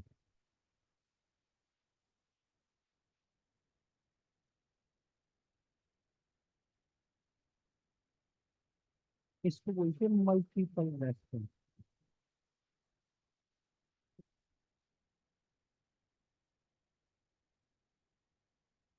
उसके बाद नेक्स्ट है हमारा सादृश्य अनुक्रिया।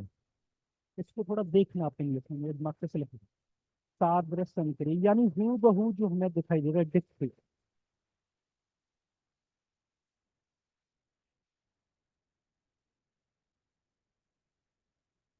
लास्ट में जो हम पढ़ रहे हैं वो पढ़ेंगे साहचर्य अनुक्रिया कर्म, या परिवर्तन का नियम भी हो सकता है। इसको एक तरह से हम जोड़ना यानी बॉन्ड रेस्पॉन्सिबल।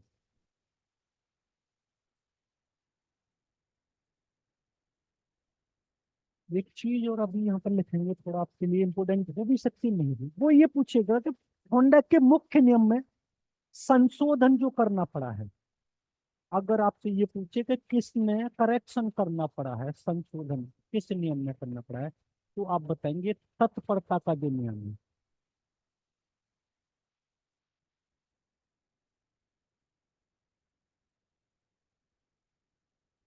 संशोधन हो गया।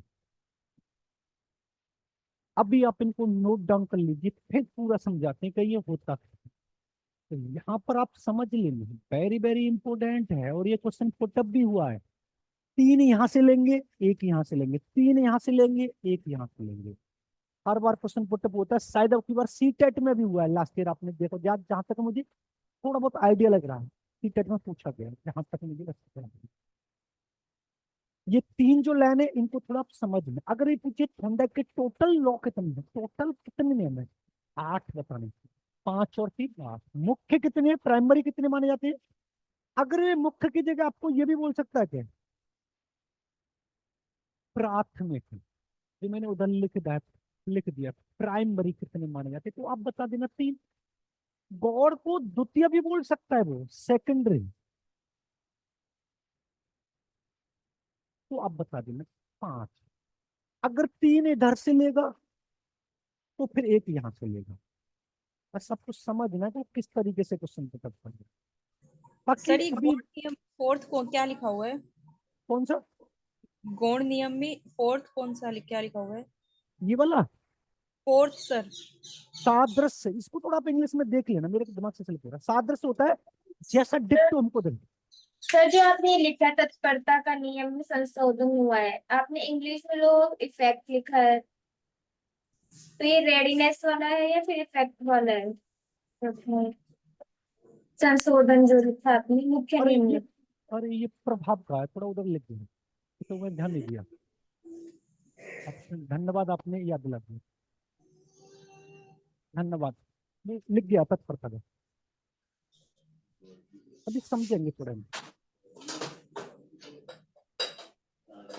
सर आवाज हल्की हो गई है आपकी। आवाज नहीं आ रही है? अब थोड़ा ठीक है सर, मतलब हल्की अच्छा, आवाज आ रही है सर। आ रही है पर हल्की हो जाती है कई बार। हल्की हो जाती है। थोड़ा 1 मिनट आप होल्ड हाँ। रखिए, मैं थोड़ा उनसे अभी टेक्निकल भैया से थोड़ा पूछ के आता हूँ, ठीक है? 1 मिनट आप तब तक इसको नोट डाउन करिए।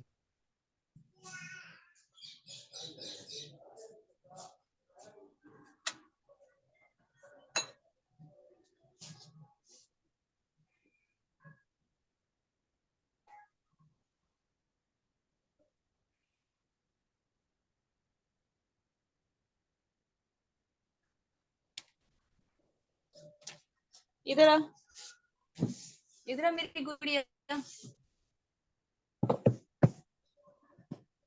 आजा, आगी आगी, लड़का पे दे, लड़का पे हेलो हेलो, आवाज क्लियर आ है? रही आ रही है। आवाज बीच बीच में हल्की हो जाती है। मम पी लो, पकड़ो, दोनों हाथ से पकड़ो। नो ये गंदा है, छी। नेटवर्क की वजह से हो जाती होगी शायद, ऐसा हो लगता है। तो जैसे अभी कम आ रही थी आवाज। अब ठीक आ रही है? पियो पियो पियो। अभी ठीक आ रही है। ठीक है, ठीक है। ऐसा होता है कभी कभी, हो सकता है नेटवर्क इशू रहा हो, तो लाइव चल रही है ना, तो इस वजह से थोड़ा हो सकता है कभी कभी।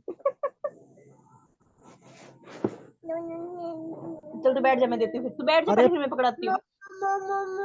अरे प्रियंका रानी, जो भी, अपना माइक थोड़ा ऑफ करिए, आपकी आवाज आ रही है, क्लास में डिस्टर्बेशन हो रहा है।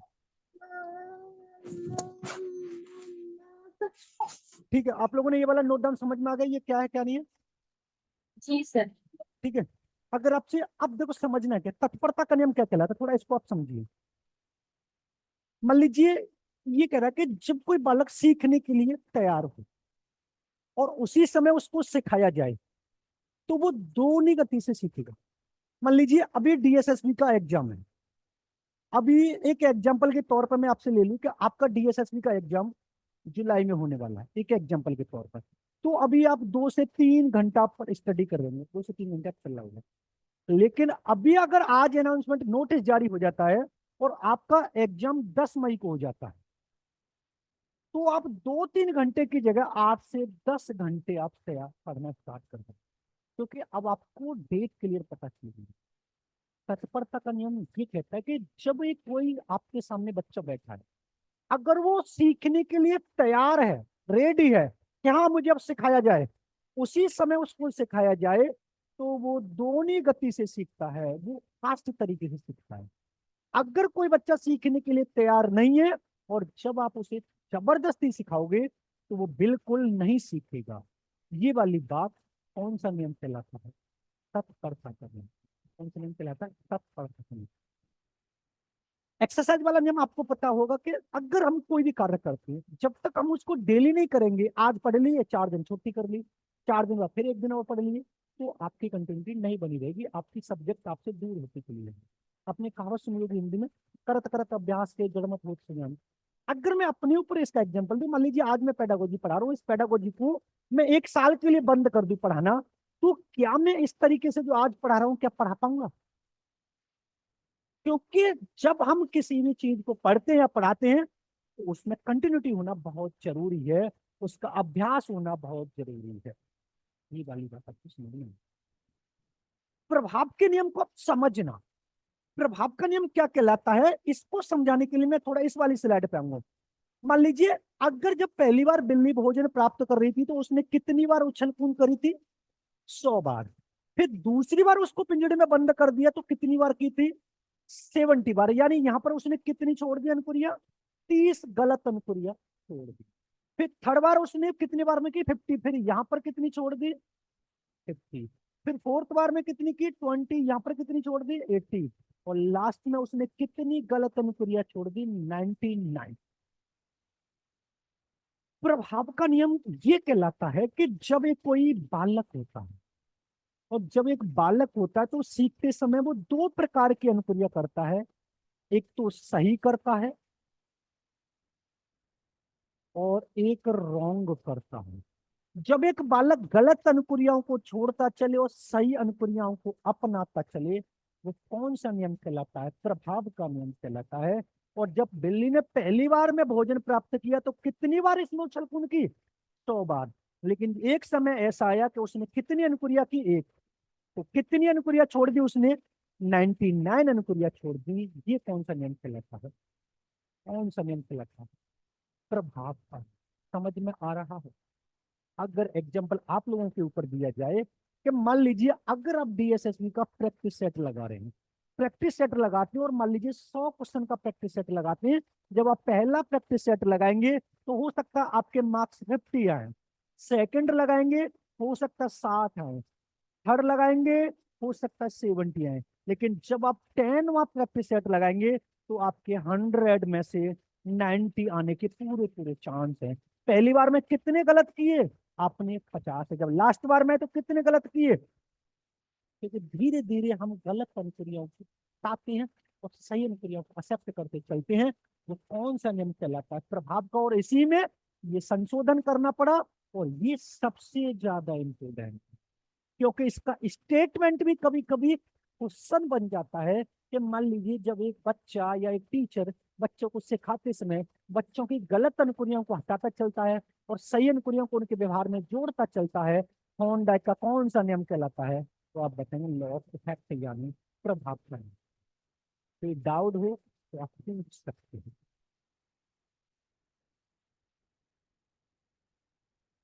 बताइए, बोलिए, कोई डाउट है? No sir. अब मानसिक क्रिया का नियम क्या कहलाता है? मानसिक, देखो समझ इसी पे फिर लेके आएंगे। अब मैं मानसिक क्रिया का बता रहा हूँ। ये जो बिल्ली ने पहली बार में ये 100 अनुक्रिया की थी तो अपनी बुद्धि का प्रयोग करके तो की थी। अगर इसको मैं यहाँ पर समझाऊं कि मान लीजिए जब आप प्रैक्टिस सेट लगाते हैं और पहले का आंसर अगर आप बी लगा रहे हैं अंदाजे से, तुक्के से, तो अपनी बुद्धि से तो तुक्का लगाते हैं। जब हम कोई भी पहली क्रिया करते हैं जो हमको नहीं पता होता तो हम उस क्रिया को करने के लिए किसका प्रयोग करते हैं? अपनी मेंटेलिटी का प्रयोग करते हैं, अपनी इंटेलिजेंस का प्रयोग करते हैं, अपनी बुद्धि का प्रयोग करते हैं, अपने मानसिक का प्रयोग करते हैं। तो बिल्ली ने पहली बार में जो 100 अनुक्रिया की थी वो किसका प्रयोग करके की थी? मानसिक क्रिया थी, क्योंकि वो अंदाजा लगा रही थी कि इधर से लग जाए, इधर से खुल जाए, बस मुझे भोजन प्राप्त हो जाए। आंशिक क्रिया की बात करते तो उसे शॉर्ट पता चलता है कि हम शॉर्टकट में बहुत ज्यादा चलते हैं। अब जब बिल्ली को पता चल गया कि पहली बार में भोजन प्राप्त कर लिया और वो यहाँ पर है तो वो डायरेक्ट यहाँ ऐसे जाएगी या घूम के जाएगी? वो घूम के क्यों जाए, इधर क्यों जाए? वो डायरेक्ट शॉर्टकट ऐसे जाएगी और इसको खोलेगी, तुरंत भोजन प्राप्त कर लेगी। हम आंशिक क्रिया की बात करते हैं। किसकी बात करते हैं? आंशिक क्रिया की। फिर इसको अगर मैं शॉर्टकट में बात करूं तो मैंने यहाँ पर आपको एक चीज बताई थी कि जब भी कॉग्निटिव की बात होगी तो समस्या की बात होगी, क्रिएटिविटी की बात होगी, अमूर्त चिंतन की या एब्स्ट्रैक्ट थिंकिंग की बात होगी। और एक पूरा क्वेश्चन बना दिया है और उस क्वेश्चन में एक शब्द आ गया प्रॉब्लम सॉल्विंग, यानी समस्या समाधान आ गया। और ये वाला शब्द आपको पता है किससे जुड़ा हुआ है? कॉग्निटिव से जुड़ा हुआ है। और वो ये पूछे कि समस्या समाधान पर बल किस सिद्धांत या किन सिद्धांतों ने दिया, तो आप बताएंगे संज्ञानात्मकवादी। बाकी पूरा आपको याद करने की जरूरत नहीं है। आपने थोड़े से टर्म्स आप ट्रिक में याद कर लेते होंगे कि ये वाला शब्द है तो मुझे ये वाला लगा देना, ये वाला है तो ये वाला लगा देना। तो वो कौन सी क्रिया होती है? मेरी मानसिक क्रिया होती है। बहुअनुक्रिया क्या होती है? बहुत सारी। बिल्ली ने पहली बार में मल्टीपल, कहीं से भी तो खुले ये पिंजड़ा, कहीं से भी तो ये बॉक्स खुले जिससे मुझे भोजन प्राप्त हो। सादृश अनुक्रिया का नाम क्या कहलाता है? डिक्टो, जिसको देखकर बिल्ली को थोड़ा बहुत समझ में आने लगा कि यार इस कोने की तरफ, इस किनारे की तरफ कुछ न कुछ ऐसा है जिससे मैं बाहर निकलती हूँ। तो उसको वो इधर ही इधर घुमड़ाती रही, ज्यादा इधर ही उसने घूमना स्टार्ट किया। तो ये कौन सा कहलाता है? सादृश। साचर मीन्स मैंने आपको जोड़ना बताया था। जोड़ना इस वजह से बताया था क्योंकि बिल्ली को भूख लग रही थी और इस भूख को वो शांत किसके द्वारा कर रही थी? इसके द्वारा कर रही थी। तो इसको खोलना उसके लिए बहुत जरूरी था। आपको अच्छी लाइफ जीनी है तो डीएसएसपी क्रैक करना बहुत जरूरी है। डीएसएसपी क्रैक के द्वारा आपकी लाइफ जुड़ी हुई है। दोनों का जो वो है बॉन्ड है, वो कौन सा सिद्धांत कहलाता है? संबंधवाद, यानी बॉन्ड कनेक्शन या कनेक्शन। अगर कोई क्वेरी हो तो आप पूछ सकते हैं। बताइए। क्लास पहले बताना एक और बार। साचर में जोड़ना होता है। अगर आप किसी भी कार्य को करते हैं तो आप किसी न किसी से जोड़ कर करते हैं। मान लीजिए बिल्ली को भूख लग रही थी और भूख का संबंध उस भोजन से था, क्योंकि बिना भोजन के तो भूख शांत नहीं होगी, तो उसको जरूरी था उसको भोजन को प्राप्त करना। क्योंकि चालक का कार्य भूख ने किया, तो भूख किससे शांत होगी? उद्दीपक से। उद्दीपक क्या है आपका? भोजन।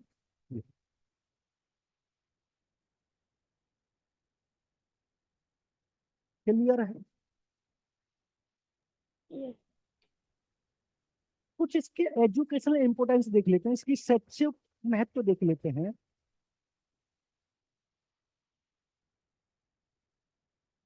इसकी शैक्षिक उपयोगिता देख लेते हैं कि ये कहाँ कहाँ पर प्रयोग किया जा सकता है, कौन सा सिद्धांत थॉर्नडाइक का। देखो, पहला जो सबसे ज्यादा पूछा जाता है, वाहन चलाना। हम कोई भी कुछ भी चलाना सीखते हैं, जैसे एक्टिवा चलाना सीखना हो, स्कूटर चलाना सीखना हो, मोटरसाइकिल चलाना सीखना, कार चलाना सीखना हो, ट्रक हो, बस हो, कोई भी जब हम वाहन चलाना सीखते हैं तो पहले हम गलती करते हैं, फिर दोबारा प्रयास करते हैं, फिर गलती करते हैं, फिर दोबारा प्रयास करते हैं, फिर गलती करते हैं, फिर दोबारा प्रयास करते हैं। तो ये जो सिखाने के लिए कौन सा सिद्धांत प्रयोग किया जाता है, तो आपको बताएंगे थॉर्नडाइक का प्रयास है त्रुटि का सिद्धांत। वाहन चलाना किस सिद्धांत का उदाहरण है, तो आपको बता देना है थॉर्नडाइक का उदाहरण। थॉर्नडाइक का कौन सा सिद्धांत है, तो आपको बता देना है ट्रायल एंड एरर, यानी प्रयास व त्रुटि का सिद्धांत। बहुत कुछ है। दूसरा आपको बता देना है, जो हमारे हार्ड सब्जेक्ट होते हैं, यानी जो हमारे कठिन सब्जेक्ट होते हैं। कठिन सब्जेक्ट कौन कौन से होते हैं? एक होता हमारा मैथ, एक होता हमारा साइंस, एक हमारा होता फिलोसफी। इनको सीखने के लिए, इनको सिखाने के लिए, बच्चे को सिखाने के लिए कौन सा सिद्धांत प्रयोग किया जाता है, तो आपको बताना है थॉर्नडाइक का सिद्धांत प्रयोग किया जाता है। एक और बता देना, मंद बुद्धि बालकों के लिए प्रयोग किया जाता है। मंद बालक जो होते हैं, मेंटली रिटायर्ड जो होते हैं, मंद बालक के लिए प्रयोग किया जाता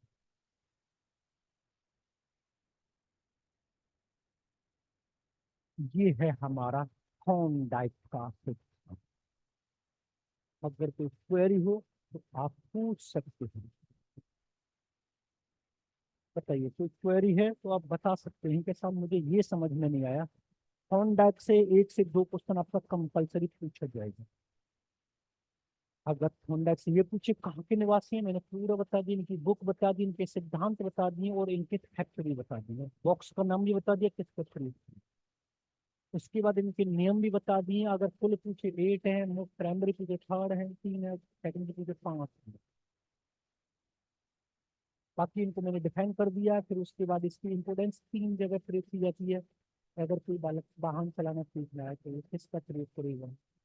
अगर कोई नए कठिन विषय के लिए किसका प्रयोग करेगा? मंद बुद्धि बालकों के लिए किस सिद्धांत का प्रयोग किया जाता है? तो प्रयास हो त्रुटि के सिद्धांत का प्रयोग किया। यहाँ से फील लेगा तो एक यहाँ से लेगा, यहाँ से फील लेगा तो एक यहाँ से लेगा। किसमें संशोधन करना पड़ा है? प्रभाव के नियम में संशोधन करना पड़ा है। नोट डाउन कर लीजिए आप। तो कोई क्वेरी हो तो आप पूछ सकते हैं।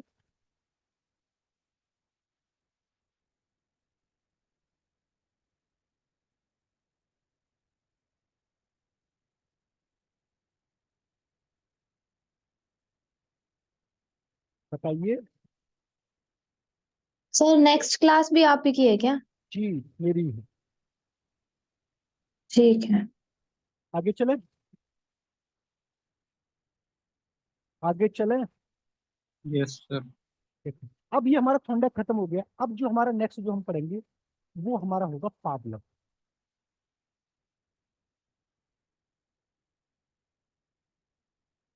इनका पूरा नाम की पढ़े तो आईपी पावलव होता है। आईपी पावलव।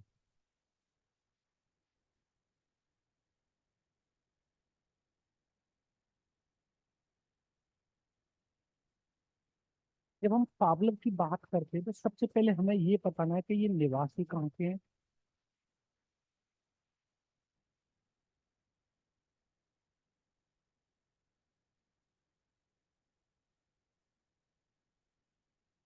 तो आपको बता देना ये रूस के निवासी हैं। इनको नोबेल पुरस्कार भी मिला था इस सिद्धांत के लिए।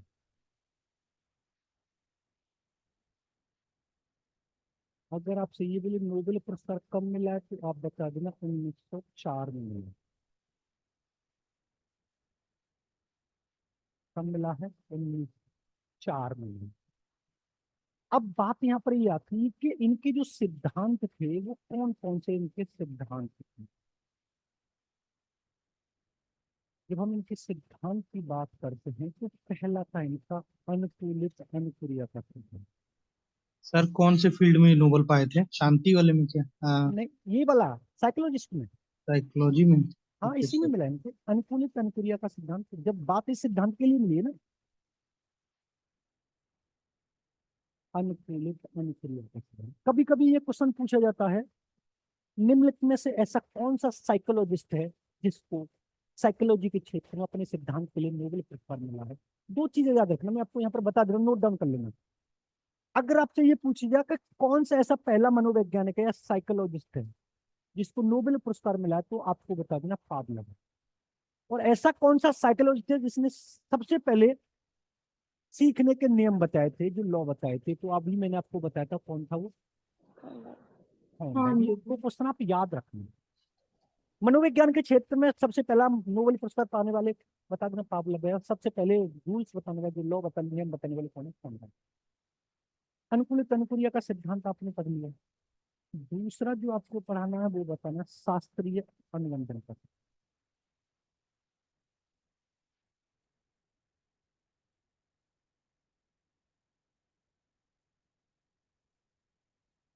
शास्त्रीय अनुबंधन का सिद्धांत। और इस दोनों को जो इंग्लिश में बोला जाता, बोला जाता क्लासिकल कंडीशनिंग।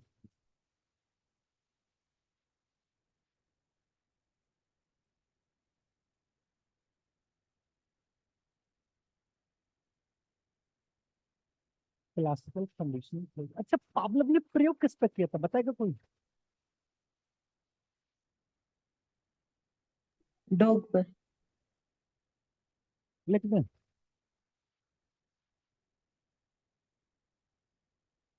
क्लियर है, कुत्ता पर प्रयोग किया था। समझना क्या है कि पावलोव का तो ये सिद्धांत ठीक है कि ये निवासी रूस के थे और इनको मनोचिकित्सक भी बोला जाता था। क्या बोला जाता था? मनोचिकित्सक।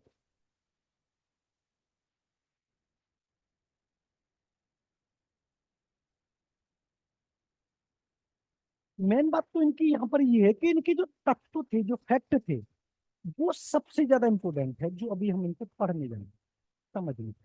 अगर यहाँ पर पावलोव की जो तत्व है उनकी जब हम बात करते हैं तो ये चार तत्व हैं।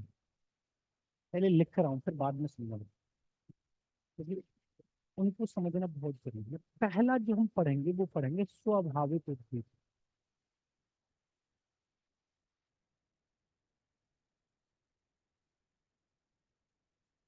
उनकी थ्योरी भी जब भी बताऊंगा। स्वाभाविक उद्दीपक था भोजन, और इसको इंग्लिश में बोला जाता था UCS। अभी बता दूंगा पूरा। दूसरा जो था वो था स्वाभाविक अनुक्रिया।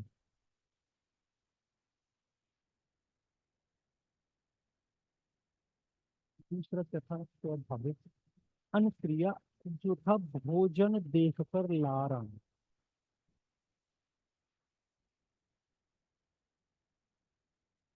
तो उसका सलाइवा आता था लार आना, इसको देखकर, भोजन को देखकर, इसको बोला गया UCR। हर नंबर पर जो हम पढ़ेंगे वो पढ़ेंगे अस्वाभाविक उद्दीपक।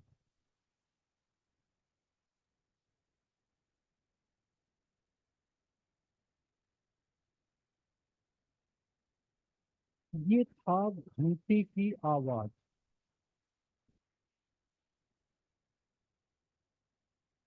इसको बोला गया CS। और लास्ट में जो हम पढ़ेंगे वो पढ़ेंगे अस्वाभाविक अनुक्रिया।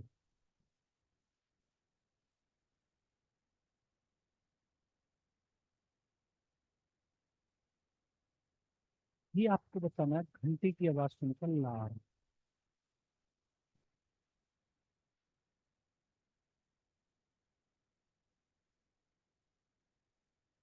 आवाज सुनकर लार, इसको बोलते सी आ। और ये जो चारों मैंने लिखे ना वो क्रम से लिखे हैं। कैसे लिखे हैं? क्रम से लिखे हैं। एक इनका क्रम भी आपको याद रख लेना है, सही क्रम। शायद आपसे पूछा भी जा सकता है, U C S, U C R, C S, C R. थोड़ा इनकी फुल फॉर्म के बारे में इधर डिस्कस कर लेते हैं, पूरा सब बात करते हैं। यू सी एस होता अनकंडीशनल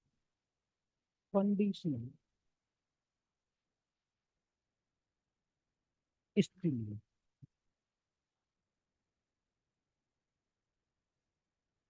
यू सी आर की बात करें तो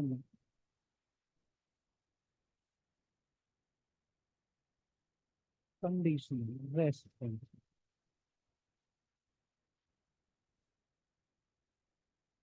पी एस की बात करें कंडीशनल स्टिमुलस। पी आर की बात करें कंडीशनल रेस्पोंस।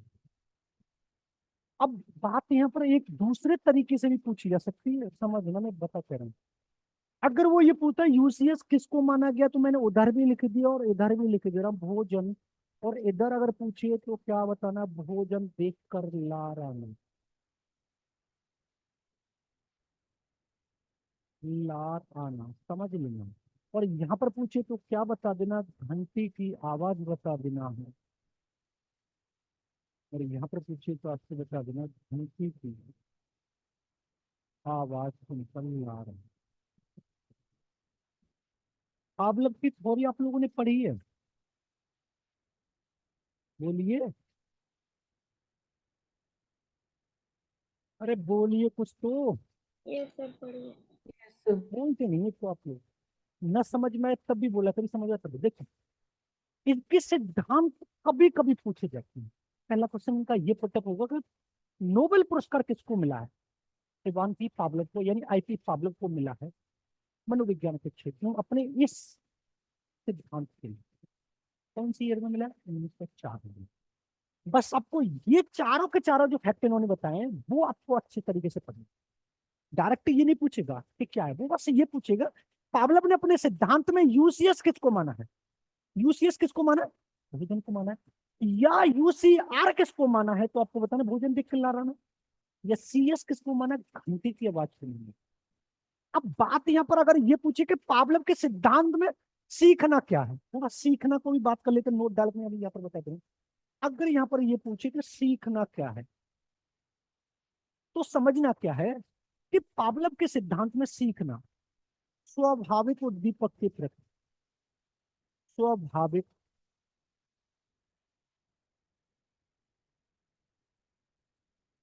उद्दीपक की जगह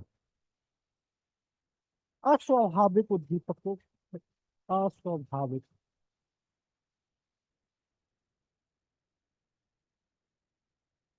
उद्दीपक को स्थापित करना। बस ये और बहुत पूछा जाता है। अब थ्योरी में थोड़ा समझा दे रहा हूं, तब मैं इनको पूरा डिटेल में बताऊंगा। मान लीजिए यहाँ पर ये पावलोव बैठे हुए, इन्होंने एक ऐसी चीज बताई कि यहाँ पर ये ऐसे कुत्ते को खड़ा कर लिया और यहाँ पर ऐसे घंटी बांध दी और यहाँ से उसके गले में एक नली फिट कर दी कुत्ते के लिए। और वो नली जो फिट करने के बाद इस बीकर में यहाँ पर आ रही थी, जो यहाँ पर क्या कलेक्ट हो रहा था, सलाइवा हो रहा था। क्या हो रहा था? सलाइवा हो रहा है।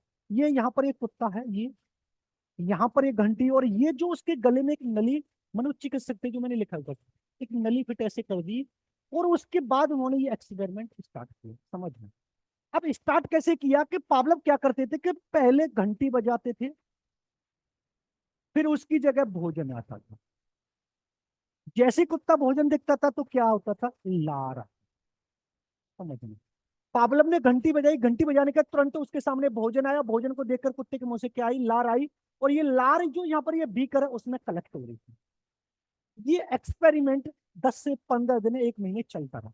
तो कुत्ते को थोड़ा बहुत समझ में आने लगा कि यार जो मुझे फूड मिलता है, जो मुझे भोजन मिलता है, ये थोड़ा मुझे लगता है कि घंटी किसी की बजती है, कोई ध्वनि सुनाई देती है, तभी मेरे सामने आकर ये भोजन आता है। तो उसने देखा, देखते आगे क्या चलता है। तो एक बार पावलव ने क्या किया कि यहाँ पर उन्होंने, यहाँ पर ये घंटी तो बजाई लेकिन भोजन नहीं दिया। तो कुत्ते के मुंह से लार नहीं आई, बस उसने कान खड़े किए। पावलव को समझ में आया कि अभी नहीं, कुत्ते को पूरी तरह से समझ में नहीं आया है कि भोजन आपको घंटी बजने पे मिलेगा।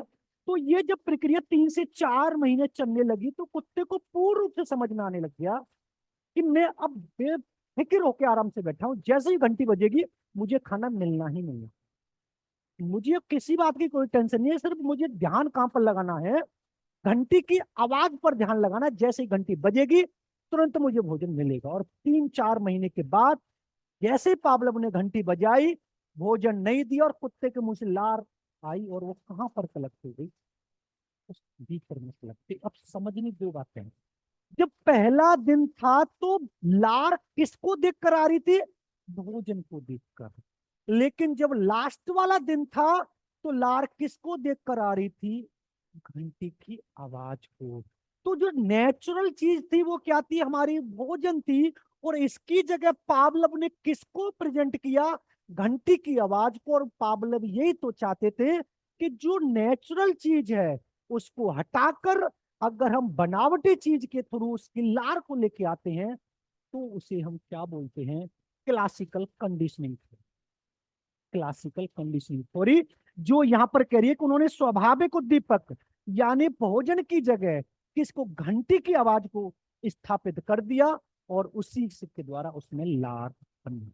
अब इसको समझे, पहले भोजन को देख के लार आ रही थी, फिर इसकी भोजन की जगह उन्होंने क्या प्रस्तुत किया, घंटी की आवाज, और फिर उसकी जगह किसको देखकर लार आ रही थी, घंटी की आवाज सुनकर लार आ रही थी। तभी तो ये वाला क्रम बताया है हमने, यूसीएस, यूसीआर, सीएस, सीआर, तभी तो ये वाला क्रम बताया है।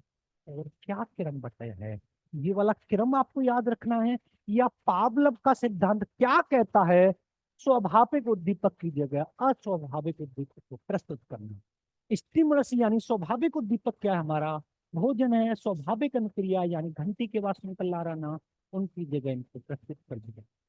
कोई डाउट हो आप पूछ सकते हो। थोड़ी समझ में आई या नहीं आई, ये वाली बात बताओ। बोलिए। आगे सर। आ गई सर। आगे नोट डाउन कर लीजिए।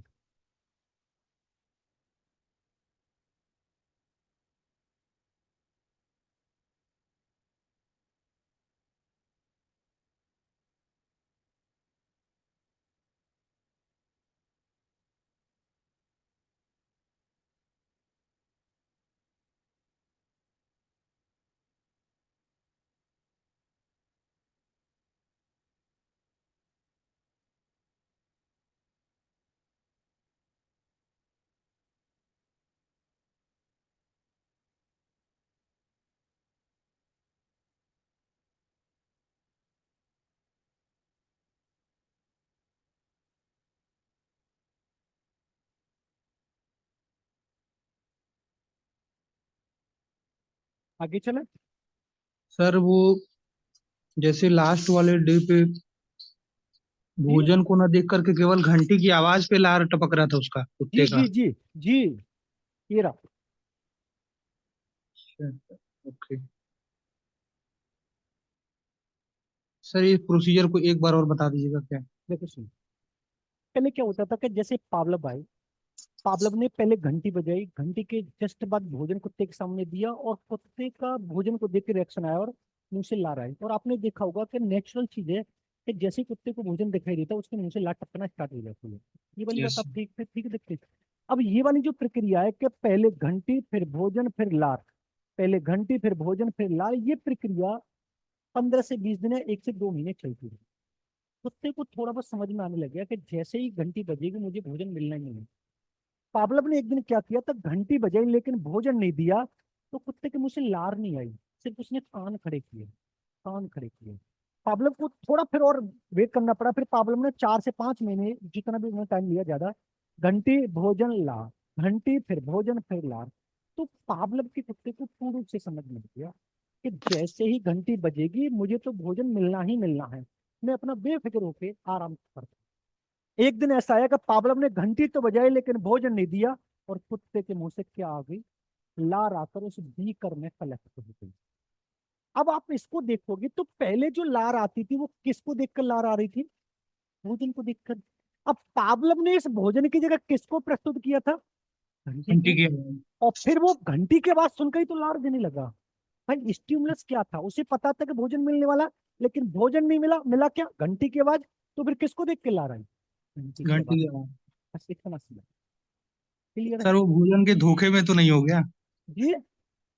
वो? ऐसा तो नहीं कुत्ते ने मतलब घंटी की आवाज को भोजन का ही सोच करके जी लास्ट में ला की? जी जी। और एक बात आप ध्यान देखेंगे, नेचुरल चीज आप भी देखते हैं कि कुत्ते को कितना भी खिला लो फिर भी वो खाता ही रहता है, यस सर। ये खाते रहता है। ऐसी अगर एग्जांपल हम अपने ऊपर दें तो आपने उसका नाम सुना, इमली का, इमली का, क्या सर, इमली का? इमली, इमली। Yes sir. जो खट्टा यस सर। चीज होती है, इमली, सुना है। हाँ इमली, हाँ सुना है। अगर आप खाया उसका भी। नाम लेंगे तो मुंह में पानी आ जाएगा, या आपके सामने हो तो मुंह में पानी आ जाता है। ये वाली बात ठीक है। पता नहीं सर। अच्छा, खाते नहीं। कभी कभार एक आध बार खाए बस, वो अच्छा पानी पूरी फेवरेट, में जो। अच्छा फेवरेट मिठाई क्या है आपकी। सर रसगुल्ला। रसगुल्ला, रसगुल्ला को देखकर मुंह में पानी आ जाता है। हाँ सर, थोड़ा एक्साइटमेंट बस होता है मतलब। अभी पानी प्रेजेंट में कैसा? थोड़ा बहुत एक्साइटमेंट हुआ है, आया है मुंह में पानी थोड़ा बहुत। जी। देखो, रसगुल्ले को देखकर आपके सामने तब पानी आता है, लेकिन रसगुल्ला नहीं है, लेकिन नाम सुन के ही पानी आ गया। ऐसी घंटी के बाद सुनकर मुंह में लार आ जाती है। ये ऐसी चीज सिखा रहे थे पावलो। आपको पता है कि जितने भी प्रयोग हुए ना वो जानवरों पर, पशुओं पर हुए हैं, और उनको लागू मनुष्यों पर कर दिया गया।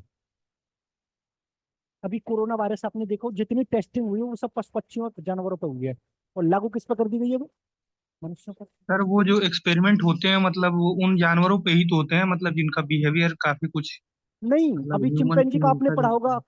कोहलर का पढ़ा होगा आपने। तो कोहलर 600 चिंपैंजी पकड़ के लाए थे, 600। कितने पकड़ के लाए थे, 600। 600 में से 599 उन्होंने एक्सपेरिमेंट किए लेकिन सफल नहीं हुए। लेकिन जो 600 वाला था, जिसका नाम सुल्तान था, सुल्तान नाम था, वो एक्सपेरिमेंट सफल हुआ था। ऐसा नहीं, नॉर्मल प्राणी लाए जाते हैं। प्राणी और मनुष्य में डिफरेंट पता है आप लोगों को, प्राणी और मनुष्य दोनों एक है या अलग अलग है। प्राणी में सर जो जानदार और जिनके अंदर भी जान, वो सब काउंट हो जी जाएंगे। जी, और मनुष्य नॉर्मली केवल प्राणी लाए जाते हैं यहाँ पर, इंसान। जितने भी हमारे वो है ना, नॉर्मल जानवर लेके आए जाते हैं। वो नहीं कि जिनका बिहेवियर चेंज होता है, ऐसा कुछ नहीं होता। बशर्ते जितनी भी थ्योरी आई हुई है वो सब जानवरों पर प्रयोग, एक्सपेरिमेंट किए गए हैं, और उसके बाद मनुष्य पर लागू। अभी अपने देखो 5G की टेस्टिंग हुई थी, सुनिए आपने 5G की। नहीं पता जी सर। सर। रोबोट 2.0 देखिए मूवी, रोबोट 2.0। Yes sir. देखिए। उसमें देखा देखिए। एक्सपेरिमेंट होता है तो कितने हमारी चिड़िया मर जाती हैं, वो दिखाई गई है। वो यस सर। एक्सपेरिमेंट जो अभी प्रेजेंट में आपने देखो 5G का जो टेस्टिंग हुई थी, उसमें बहुत हानि हुई थी। बहुत सारे पक्षियों को मौत के, मतलब मर चुके थे। ये पूरा थोड़ी आपको समझ में आ गया। Yes sir. आगे चलें। जी सर। अब आपको डालना पावलोव के सिद्धांत की शैक्षिक उपयोगिता, शैक्षिक उपयोगिता। इसकी क्या क्या हमारे एजुकेशन में इंपोर्टेंस हो सकती है, शायद आपको असाइनमेंट मिला होगा, तो इससे एक क्वेश्चन पूछा भी गया है, डाला भी है उसमें, जो पूछा गया है। पहला, एक तो अच्छी आदतों का निर्माण होता है, और ये शायद मैंने क्वेश्चन कराया भी है। अच्छी आदतों का निर्माण बच्चों में।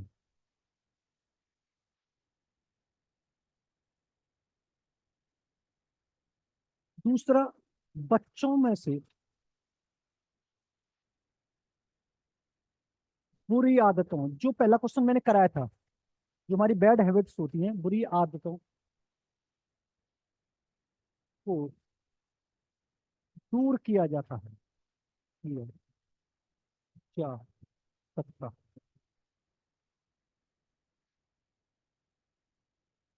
तीसरा, बच्चों में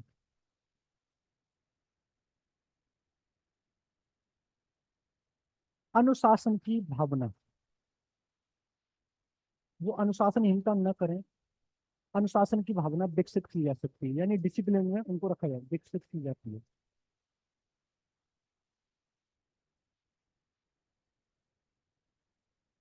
क्रिकेट में बहुत क्वेश्चन पुटअप होता है, यहाँ से ध्यान रखना। एक, बच्चों के माइंड से यानी मन से भय को दूर किया जाए।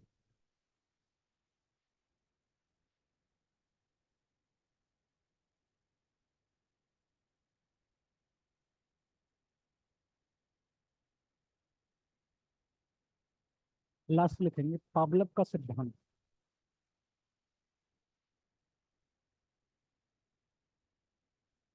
थॉर्नडाइक थे।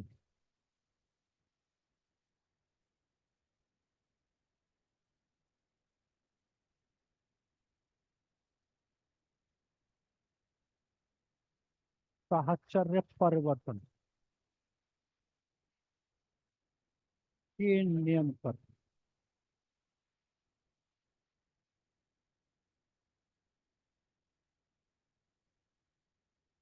आधारित।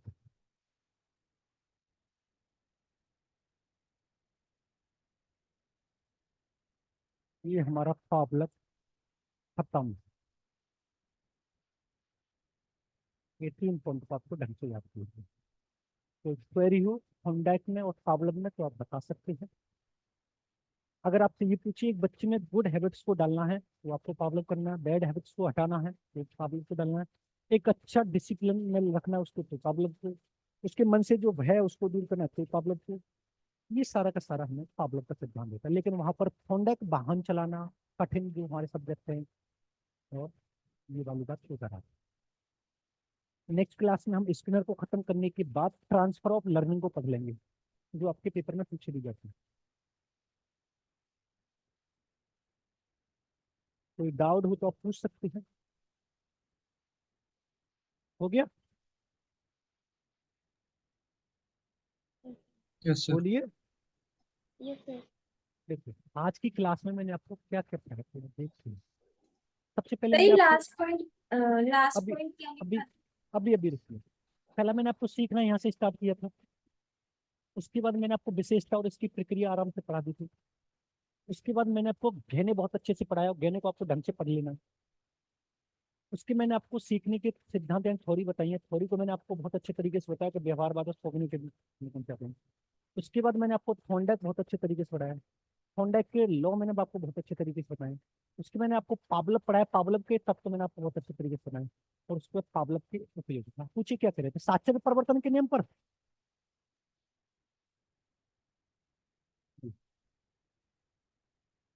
कोई क्वेरी हो तो आप पूछ सकते हैं। मिलते हैं नेक्स्ट क्लास में, ठीक है? सर इसको इंग्लिश में क्या कहेंगे? इसको अभी बताया तो था मैंने, साचर पर बॉन्ड जोड़ना होता है, ये जोड़ना होता है सर 5:30 बजे है ना?